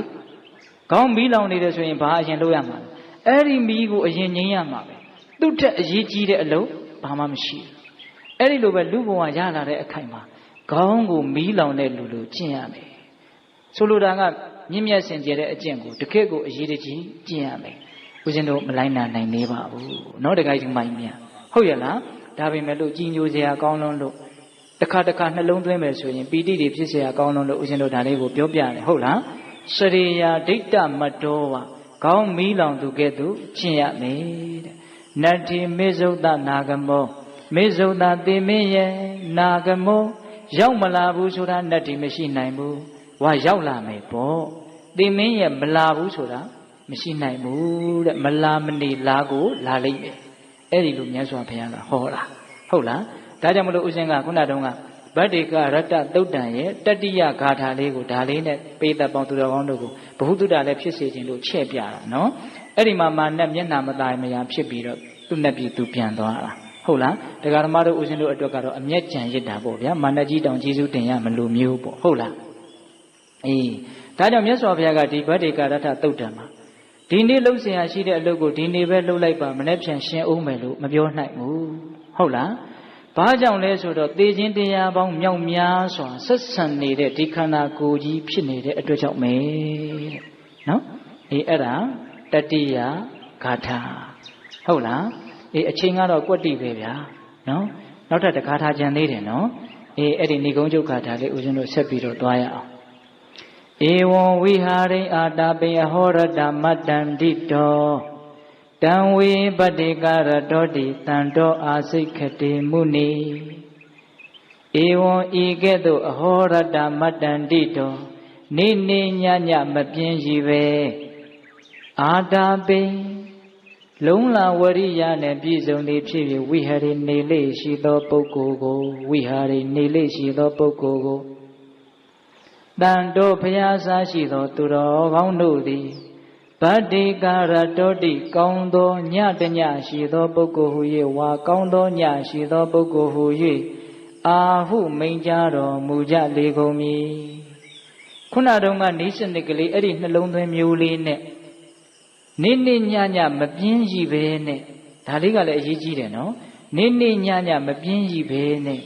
လုံးလဝရိယထက်ထက်တန်တန်နဲ့ကြိုးစားနေမယ်ဆိုရင်အဲ့ဒီလိုပုဂ္ဂိုလ်မျိုးကိုဗတ္တိကရတ္တကောင်းသောညရှိတဲ့ပုဂ္ဂိုလ်လို့ဘုရားအစရှိတဲ့သူတော်ကောင်းကြီးတွေကချီးမွမ်းကြတယ်တဲ့နေနေညညမပြင်းရှိသောသူတဲ့ဒီတော့ဒကာဓမ္မတို့ဦးဇင်းတို့တွေကဒီနားမှာညှိကြတယ်လို့ထင်တာပဲအသိဉာဏ်တွေလည်းထိုက်တဲ့လောက်ရှိတယ်ပြစ္ဆုတ်ပံမှာနေနည်းကိုလည်းသိတယ်ငယ်ငယ်လေးတွေကသာကြားဘူးတယ်နော်နေလဲနေတတ်တယ်ဘာကြောင့်မနေတာလဲဆိုတော့အဲ့ဒီနေနေညညပြင်းကြီးခြင်းမရှိပဲဆိုတဲ့စာမိုးဝဲမှာကြာကြတာလေဒကမာကြီးများဟုတ်လားဟုတ်တယ်တခါတလေကိုတိုင်းတရားတရားဖြစ်တယ်လုံလဝရိယနဲ့အာထုတ်ပြီးတော့တကယ်တရားအရာသာလေးကိုတန်တိအားလျော်ဆိုတော့ခံစားဘူးကြတဲ့လူတွေကြီးပဲဖြစ်ပါလိမ့်မယ်နော်တခါကြီးများကိုအကဲခတ်ရတာလေအဲ့ဒါလို့စိတ်ရဲ့တကယ်ချမ်းသာမှုအကျိုးရှိမှုကိုတကယ်ဖြစ်စေတယ်လို့တကယ်လဲသိတယ်တကယ်လဲလုတ်တက်ပါလျက်ကင်နဲ့ဘာကြောင့်ဒီအချိန်ထိဒကာဓမ္မတို့ဦးဇင်းတို့တွေဟာတရားကိုဟုတ်ဟုတ်ဟာအာမခံချက်ရှိအောင်မသိကြသေးတာလဲလို့မင်းရင်အဲ့ဒီအဟောရတမတ္တန္တိတောဆိုတာမဖြစ်လို့ပဲနေနေညညမပြင်းရှိပဲနည်းနည်းလေးလှုပ်ပြီးတော့ပြစ်ထားလိုက်ကြရနည်းနည်းလေးလှုပ်ပြီးတော့ပြစ်ထားလိုက်ကြရပြစ်ထားတာနဲ့လှုပ်တဲ့အချိန်နဲ့ကအစမတန်ကွာလွန်းနေတယ်ကွာလွန်းလို့တော့ဘယ်ရောက်မလဲဗျဟုတ်လားဒါကြောင့်မြတ်စွာဘုရားကဒီမှာဏိဂုံးချုပ်ကလေးအင်မတန်လှတယ်နော်တခါကြီးမှများနေနီးထိုင်နီးကိုလည်းပြောခဲ့တယ်ပြောပြီးတော့ဒါကိုလည်းပဲတကယ်လုံးမသားလျင်ပိဋကရဲ့တိယုံတိတာနဲ့ဗတ္တိကာရထဖြစ်တယ်လို့ပြောလို့မရဘူးဗျတိယုံတိတာနဲ့ဗတ္တိကာရထမဖြစ်သေးဘူးအဲ့ဒီတိတိအတိုင်းလုံးလဝရိယပြင်းပြင်းထန်ထန်နဲ့နေနေညညနေရောညရောလို့တောင်ပြောထားတယ်နော်ညကို4နာရီလောက်ပဲအိတ်တယ်ပေါ့လေတကယ်တမ်းကတော့ဟုတ်လားအဲ့ဒါလိုမျိုးကြိုးစားပြီးဆိုတော့မှဗတ္တိကရတ္တကောင်းသောညရှိသောသူတဲ့သိပေမဲ့လို့မကျင့်ရင်လည်းအကျိုးတရားတွေနဲ့ဝေးပြီးတော့စိတ်ကဆင်းရဲနေအောင်မှာပဲဗျဟုတ်လားတခါကြီးမိုင်များသိတာကသိတာပဲလေကျင့်ပြီးတော့သိတဲ့အသိနဲ့တွေးပြီးတော့သိတဲ့အသိစာဖတ်ပြီးတော့သိတဲ့အသိဘလို့မှမတူဘူးလေဟုတ်လားဒါကြောင့်မြတ်စွာဘုရားကနေနီးထိုင်နီးကိုလည်းပဲပြည့်စုံအောင်တကယ့်ကိုအကျဉ်းချုပ်ကလေးနဲ့ပြည့်စုံအောင်ညွှန်ပြတာအင်မတန်အောစရာကောင်းတယ်ဘုရားရဲ့ဒေသနာညာဘာမှမများဘူးရွတ်လိုက်လို့ရှင်1မိနစ်အတွင်းပြီးတာနော်အဲ့ဒီအဓိပ္ပာယ်တွေကိုဆန့်လိုက်မယ်ဆိုရင်ကုန်နိုင်ဝယ်ရမရှိဘူးဟုတ်လားပြစ္ဆုတ်ပံမှာနေတာကိုအဓိပ္ပာယ်ဆန့်လိုက်မယ်ဆိုရင်ကုန်နိုင်တရားမရှိဘူးနော်အဲ့ဒီနေနည်းကိုပြောပြီးတဲ့နောက်ဏိဂုံးချုပ်လေးမကောင်းဘူးလားကောင်းတယ်ကြိုးစားလဲကြိုးစားအောင်မှဟုတ်ရလားဒါကြောင့်တရားဓမ္မတို့ဦးဇင်းတို့တွေဒီဗတ္တိကရတ္တလို့ကောင်းသောညရှိသူလို့ဘုရားချီးမွမ်းခဲ့တဲ့နော်ဒီအခြေအနေမျိုးကိုရခြင်းရင်ဒီသုတ်တံကလေးကိုတရားဓမ္မတို့ဦးဇင်းတို့တွေမမေ့မပြောက်အောင်ခုဦးဇင်းအဓိပ္ပာယ်ပြောလိုက်တယ်အများကြီးလည်းခက်ခက်ခဲခဲကြီးမဟုတ်ပါဘူးနော်သို့တော့အင်မတန်မှန်တယ်အင်မတန်လည်းအကျိုးရှိပါတယ်ဒါလေးကိုမေ့မပြစ်ကြနဲ့ဟုတ်လားလုံနိုင်တာမလုံနိုင်တာကတော့ဒုတိယအဆင့်လုံနိုင်ရင်တော့အကောင်းဆုံးပေါ့နော်လောလောဆယ်ကတော့ဒီအဓိပ္ပာယ်လေးကိုထက်ချီတလဲလဲတတိယနေရင်ကိုပဲထိုက်တဲ့လောက်တော့လုဖြစ်သွားလိမ့်မယ်လို့ဦးဇင်းကထင်တယ်ဟုတ်လားဒါကြောင့်ဒီအဓိပ္ပာယ်လေးကိုမမေ့ပါနဲ့ဘာကြောင့်လို့ဆိုဒီအဓိပ္ပာယ်လေးကိုသိခွင့်ရတဲ့ဒီအသိဉာဏ်လေးကအင်မတန်တန်ဖိုးကြီးလွန်းလို့ပါဆိုကြပါစို့တရားဓမ္မတို့ကိုယရဏတိုင်ညွှန်းစာကြီးပေးလိုက်တယ်ဘယ်ကြောင့်ထိုးတာမှမသိဘူးကဲပြောက်သွားတယ်ဘလောက်ဝမ်းနေစရာကောင်းတယ်ပိုင်ခဲ့ဘူးတယ်နော်ရှိခဲ့ဘူးတယ်နော်ဒါပေမဲ့တကယ်လုံးတော့မယ်ဆိုတော့ तू မရှိတော့အဲ့တော့ဘဝမှာတစ်ခါ တချို့အတွေးကလေးတွေတချို့အသိဉာဏ်ကလေးတွေကိုရခဲ့ဘူးတယ်သိခဲ့ဘူးတယ်ဟိုမြင့်မြင့်မြင့်မြတ်ကြီးကိုမဆိုလိုဘူးနော်အဲ့ဒီလောက်ကောင်းတဲ့အသိဉာဏ်လေးတွေရခဲ့ဘူးတယ်အဲ့ဒါတခါတလေကြက်ပြောင်းနှစ်ပြောင်းပြောင်းနေရောဘယ်ကြီးနေမှမသိဘူးအဲ့ဒါတိုက်ရိုက်ဆိုင်ရစားကိုကြည့်တော့အော်ငါဒီအသိလေးသိခဲ့ဘူးသားပဲနှမျိုးစရာကောင်းတယ်ဟုတ်လားဒါကြောင့်သိခဲ့ပြီးသားအသိလေးကိုထိမ့်သိမ်းကြဖို့လည်းမလိုဘူးလားလိုတယ်ဒါကြောင့်ခုနတုန်းကနတ်ကပြောတာနော်သမိဋ္ဌိကိုအဲ့ဒါသင်ဆောင်ထားနိုင်သလားလို့မေးတာဒီပါဠိကာထာလေးကိုဆောင်ထားမယ်ဘာမှတရားဓမ္မတို့ဟိုစီးပွားရေးလိုသဘောထားပြီးတော့လုပ်မယ်ဆိုရင်ပိဋကသုံးပုံကိုတော်တော်ကျွမ်းကျင်တဲ့လူတွေတောင်ဖြစ်နိုင်တယ်တရားကြီးမိုက်များအဲ့တော့အများကြီးမဟုတ်ဘူးဒီရွတ်လိုက်ရင်1မိနစ်အတွင်းပြီးမဲ့ဒီကာထာလေးကိုတရားဓမ္မတို့အနဲ့မြန်မာကလေးပါရကျင်တယ်ဆိုရင်လေဒီခေတ်ကြီးမှာအင်မတန်ရှာရဖို့ရတာလွယ်ပါတယ်ဗျဟုတ်လားအဲ့ဒါလေးကိုအနဲ့ကလေးပါရေးအဓိပ္ပာယ်လေးပါကြည့်ပြီးတော့ဒါလေးကိုရအောင်ကြက်ပြီးတော့ရွတ်နေမယ်ဆိုလို့ရှိရင်နောက်အမှတ်ရတိုင်းရွတ်တယ်ကိုကအဓိပ္ပာယ်လည်းသိခဲ့ပြီးသားဆိုတော့အဲ့ဒီဆိုလိုရင်းအဓိပ္ပာယ်အနှစ်သာရလေးသိထားတဲ့နားလည်မှုကလေးကပြန်ပြီးတော့တတိယရနေတယ်ရနေရင်ရတဲ့အချိန်မှာကိုပဲလှုပ်ဖြစ်သွားတာသိကြတယ်လှုပ်ဖြစ်တယ်ဟုတ်လားအတိတ်ကိုပြန်ပြီးတော့မစင်စားနဲ့ပြန်ပြောမယ်နော်နည်းနည်းလေးအနှစ်ချုပ်လေးပြန်ပြောမယ်နော်ဦးနဲ့အခုပြောတာတနာကြီးနဲ့9မိနစ်ရှိသွားပြီနော်အကွက်တိပဲဟုတ်လားအေးဒီဗတ္တိကာထတသုတ်တန်ရဲ့အဓိပ္ပာယ်လေးကောင်းလုံးလို့ဟုတ်လားအတိတ်ကိုအစင်မလိုက်နဲ့ဘာကြောင့်တော့အတိတ်ဆိုတာပြီးခဲ့ပြီအနာဂတ်ကိုမမျှော်လင့်နဲ့အနာဂတ်ကရောက်မလာသေးဘူးပြစ္ဆုတ်ပံဖြစ်ဆဲကလေးမှာဖြစ်နေတဲ့အတိုင်းလေးအမှန်တိုင်းသိပြီးတော့နေမယ်ဆိုရင်အဲ့ဒီမြင့်မြတ်တဲ့စိတ်ကိုတဏမာနဒိဋ္ဌိတွေကသွေးဆောင်ခြင်းကလည်းမစွမ်းနိုင်ဘူးဒေါသတရားတွေကလည်းမဖြတ်ရှိနိုင်ဘူးအာယုန်တွေကစိတ်ကိုကပေါက်ကပြက်ဖြစ်အောင်မလုပ်နိုင်ဘူးလို့ပြောတာတနည်းအားဖြင့်လောဘဒေါသမဖြစ်ဘူးလို့ပြောတာမမြင့်မြတ်ဘူးလားအဲ့ဒီအချိန်လေးမှာဒါကြောင့်ပြစ္ဆုတ်ပံမှာနေရနော်ဒါတပိုင်းနော်အဲ့ဒီအတိကိုရပြီးရင်ကြိုးစားတော့ဆိုတဲ့နေရာမှာဒီအသက်ကိုအာယုံပြုပြီးတော့ကြိုးစားခိုင်းတာမြတ်စွာဘုရားကနော်အသက်ဆိုတာမနှက်ဖြန်ထိရှင်မယ်လို့ဘယ်သူမှမပြောနိုင်ဘူးဒါကြောင့်သေကြတဲ့အချိန်မှာသေကြတော့လေးရအောင်ယူလိုက်သိကောင်းတာပဲနော်တခါကြီးမိုင်းမြအဲ့ဒီဂါထာအဲ့ဒါလေးကိုပြောပြီးတော့နောက်ဆုံးဂါထာကြတော့ဘလို့ထပ်ပြီးတော့တိုက်တွန်းတယ်လေအဲ့ဒီအတိအဲ့ဒီအတွေးကလေးတွေနဲ့တွေးပြီးတော့အဲ့ဒီအတိအဲ့ဒီနေနီးကလေးနဲ့နေစမ်းမှာဘယ်လိုနေရမှာလဲအဟောရတမတ္တန္တိတောနေနေညညမပြင်းရှိပဲနဲ့ပြင်းထန်တဲ့လုံလဝရိယနဲ့ကြိုးစားပြီးတော့နေမယ်ဆိုရင်တော့အဲ့ဒါဗတ္တိကရတ္တကောင်းသောညရှိသူလို့ဖရာအစရှိတဲ့သူတော်ကောင်းကြီးတွေချီးမွမ်းခြင်းနဲ့ထိုက်တန်တဲ့ပုဂ္ဂိုလ်ဟုတ်ရဲ့လားဒါကြောင့်ပေသက်ပေါင်းသူတော်ကောင်းတို့ကိုဦးဇင်းတို့အာရပါရပဲပြောလိုက်ပါလေဒီသုတ်တန်ကြီးကိုဦးဇင်းတို့အကုန်လုံးကုံစင်အောင်အဓိပ္ပာယ်မဖွင့်နိုင်ဘူးလို့ဝန်ခံခဲ့တယ်နော်တခါဒီမှာများဒါဦးဇင်းနားလေတလောက်ကလေးပြောသွားတာဒါတော့ဦးဇင်းတစ်ချက်ကြံသွားတယ်ဒီပြစ္ဆုတ်ပံဆိုတာလေးနဲ့ပတ်သက်ပြီးတော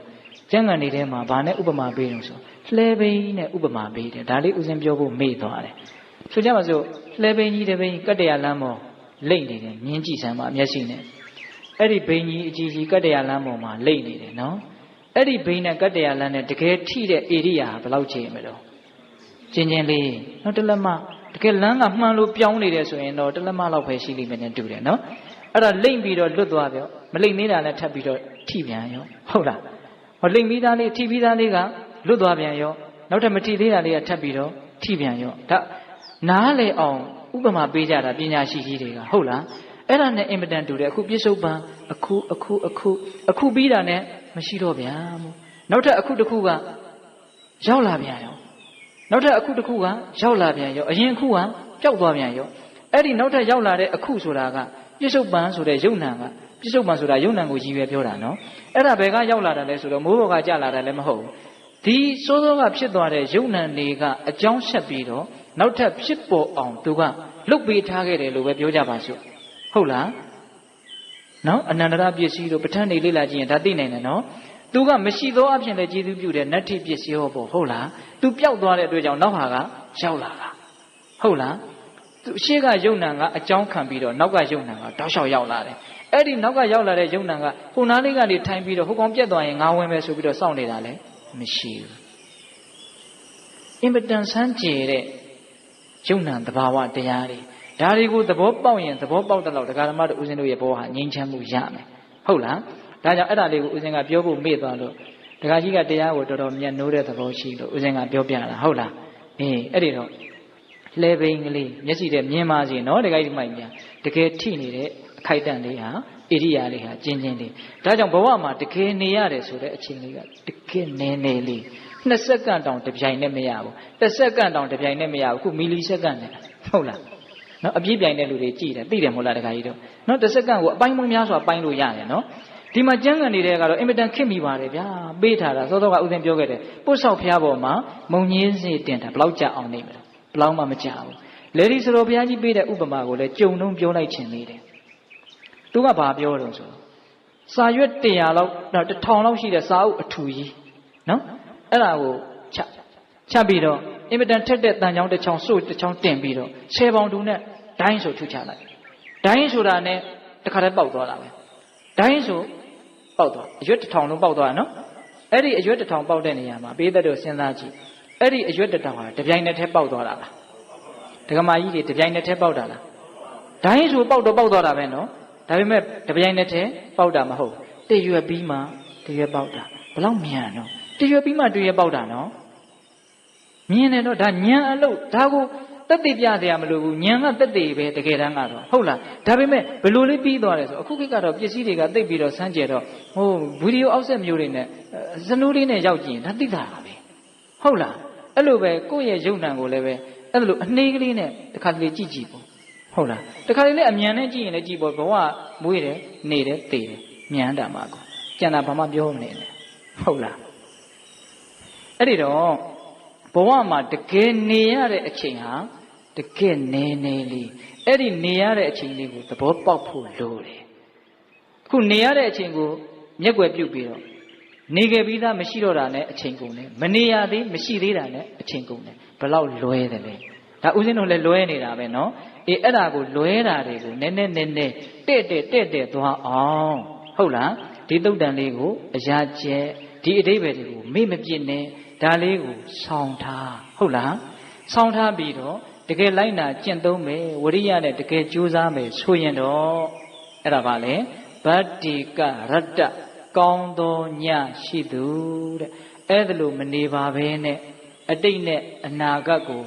တခါတည်းထုတ်စည်းတိုးတယ်လို့ဟိုပြေးလိုက်ဒီပြေးလိုက်လုံနေမယ်ဆိုရင်တော့ဗတ္တိကရတ္တမဖြစ်တော့ဘူးကောင်းသောညမဖြစ်တော့ဘူးပူလောင်သောညရှုပ်ထွေးသောညနောင်တနဲ့အကြီးတန်းတဲ့ညအဲ့လိုညမျိုးတွေဖြစ်မှာပေါ့ဟင်ဒကမာကြီးများအဲ့လိုညမျိုးတွေဖြတ်တန်းခြင်းသလားမဖြတ်တန်းခြင်းပါဘူးတခါတလေအိမ်မက်ထဲထီတောင်လိုက်ပြီးတော့ရှုပ်နေသေးတယ်ဟင်ဗတ္တိကရတ္တမဖြစ်လိုက်ပုံများပြောပါတယ်ဟုတ်လားဒါကြောင့်ဗတ္တိကရတ္တဖြစ်အောင်ပြစ္ဆုတ်ပံမှာနေနိုင်ကြပါစေဟုတ်ရဲ့လားဒါကြောင့်ဦးဇင်းတို့ဘယ်နှကားထားလဲ4ကားထားအနှစ်ကလေးတွေကြီးပဲလို့ဟိုကိုတရားကိုအမွှန်းတင်တာမဟုတ်ကိုတရားလည်းမရှိပါဘူးဗျာဦးဇင်းကပြောရင်တခါတလေစကားကလွန်းသွားတယ်ဟုတ်လားဘုရားတရားနော်ဟုတ်လားတခါကြီးမိုင်မြဟုတ်လားအဲ့တော့ဒီတရားတွေဒကာဓမ္မတို့တွေမမေ့မပြောင်းအောင်ထိမ့်သိမ့်နိုင်ပါစေဆောင်းထားနိုင်ပါစေလို့ဦးဇင်းတို့ဆန္ဒပြုရင်းနဲ့ဒီကာထာ၄ပုဒ်ကိုလည်းထပ်ပြီးတော့ဖြစ်စေခြင်းတဲ့ဆန္ဒကြောင့်တိုက်တွန်းပါမယ်အရာကျက်ပြီးတော့ဆောင်းထားနိုင်ပါစေဟုတ်ရဲ့လားပရိတ်ကြီးတွေတောင်ရွတ်နေကြသေးတာပဲဗျာဟုတ်ရဲ့မဟုတ်လား1မိနစ်တောင်မပြည့်ဘူးနော်ဒါကြောင့်ပေးသက်တို့ကိုကြိုးစားနိုင်ကြပါစေလို့ဦးဇင်းတို့ဆန္ဒပြုရင်းနဲ့မေတ္တာပို့ပြီးတော့ဆုံးသတ်ရအောင်တနာရီ15မိနစ်အချိန်အတော်ပါပဲနော်အားလုံးဦးဇင်းတို့မေတ္တာပို့ပြီးတော့ဆုံးသတ်ရအောင်အာယုံပြုပေါ့ဟုတ်လားဘဝတုသဗ္ဗမင်္ဂလရက္ခန္တုသဗ္ဗဒေဝတာသဗ္ဗဗုဒ္ဓ ानु ဘာဝေနတရာဒုက္ခိဘဝန္တုတိဘဝတုသဗ္ဗမင်္ဂလရက္ခန္တုသဗ္ဗဒေဝတာသဗ္ဗဓမ္မာနုဘာဝေနတရာဒုက္ခိဘဝန္တုတိဘဝတုသဗ္ဗမင်္ဂလရက္ခန္တုသဗ္ဗဒေဝတာသဗ္ဗသံဃာနုဘာဝေနတရာဒုက္ခိဘဝန္တုတိတေတုံမာကသင်တရားနာပိတ္တပေါင်းသူတော်ကောင်းတို့စာတာအလုံးသောတတ္တဝအနန္တတို့အားသဗ္ဗမင်္ဂလံလောကီလောကုတ္တရာကောင်းဆိုသမျှမင်္ဂလာဝဝသည်ဘဝတုကောင်းစွာမသွေဖြစ်တော်မူကြပါစေတည်းတေတုံမာကသင်တရားနာပိတ္တပေါင်းသူတော်ကောင်းတို့စာတာအလုံးသောတတ္တဝအနန္တတို့အားသဗ္ဗဒေဝတာမိမိတို့ခန္ဓာကိုယ်မှာစောင့်ကြနေကြကုန်သောနတ်မိမိတို့အိမ်မှာစောင့်ကြနေကြကုန်သောနတ် မိမိတို့သာသနာမိမိတို့ကဘာမှာစောင့်ကြနေကြကုန်သောနတ်မြတ်နှကောင်းနာပေါင်းတို့ကလည်းပဲရက္ခဏတို့ကောင်းစွာမသွေဆောင်လျှောက်တော်မူနိုင်ကြပါစေတည်းတေတုံမကသင်တရားဓမ္မပေါင်းသူတော်ကောင်းတို့စာတာအလုံးသောတတ္တဝအနန္တတို့အားသဗ္ဗဗုဒ္ဓနုဘာဝိနာကင်္ဂဝါလူသေးစုမကပွင့်တော်မူကြတဲ့ဆိုတော်ထာပါဘုရားရှင်ကိုတော်မြတ်တို့ရဲ့တကုတေဇောအနုဘောတော်တို့ကြောင့်၎င်းသဗ္ဗဓမ္မနုဘာဝိနာမလီရန်ဖူလီရန်နိဗ္ဗာန်ပရိယတိဟုဆိုသောစေရန်တော်တရားတော်မြတ်တို့ရဲ့တကုတေဇောအနုဘောတော်တို့ကြောင့်၎င်းသဗ္ဗသံဃာနုဘာဝိနာမကထံ၄ယောက်ဖလထံ၄ယောက်ဆိုသောရှေယောက်တော်ရိယာသံဃာရှင်မြတ်တို့နဲ့တကွာတေလဂုံသမာဓိဂုံပညာဂုံတို့နဲ့ပြည့်စုံတော်မူကြတဲ့သမုဒိတံဃာရှင်ကောင်းရှင်မြတ်ပေါင်းတို့ရဲ့တကုတေဇောအနုဘောတော်တို့ကြောင့်၎င်းတရားနိယောညပါဘေခမဆိုင်ခြင်းရှိတိုင်းဒုက္ခိကိုယ်စိတ်နှပြချမ်းမာချမ်းသာရဲ့ရှိကြကုန်သည်ဘဝတုကောင်းစွာမသွေဖြစ်တော်မူကြပါစေတည်း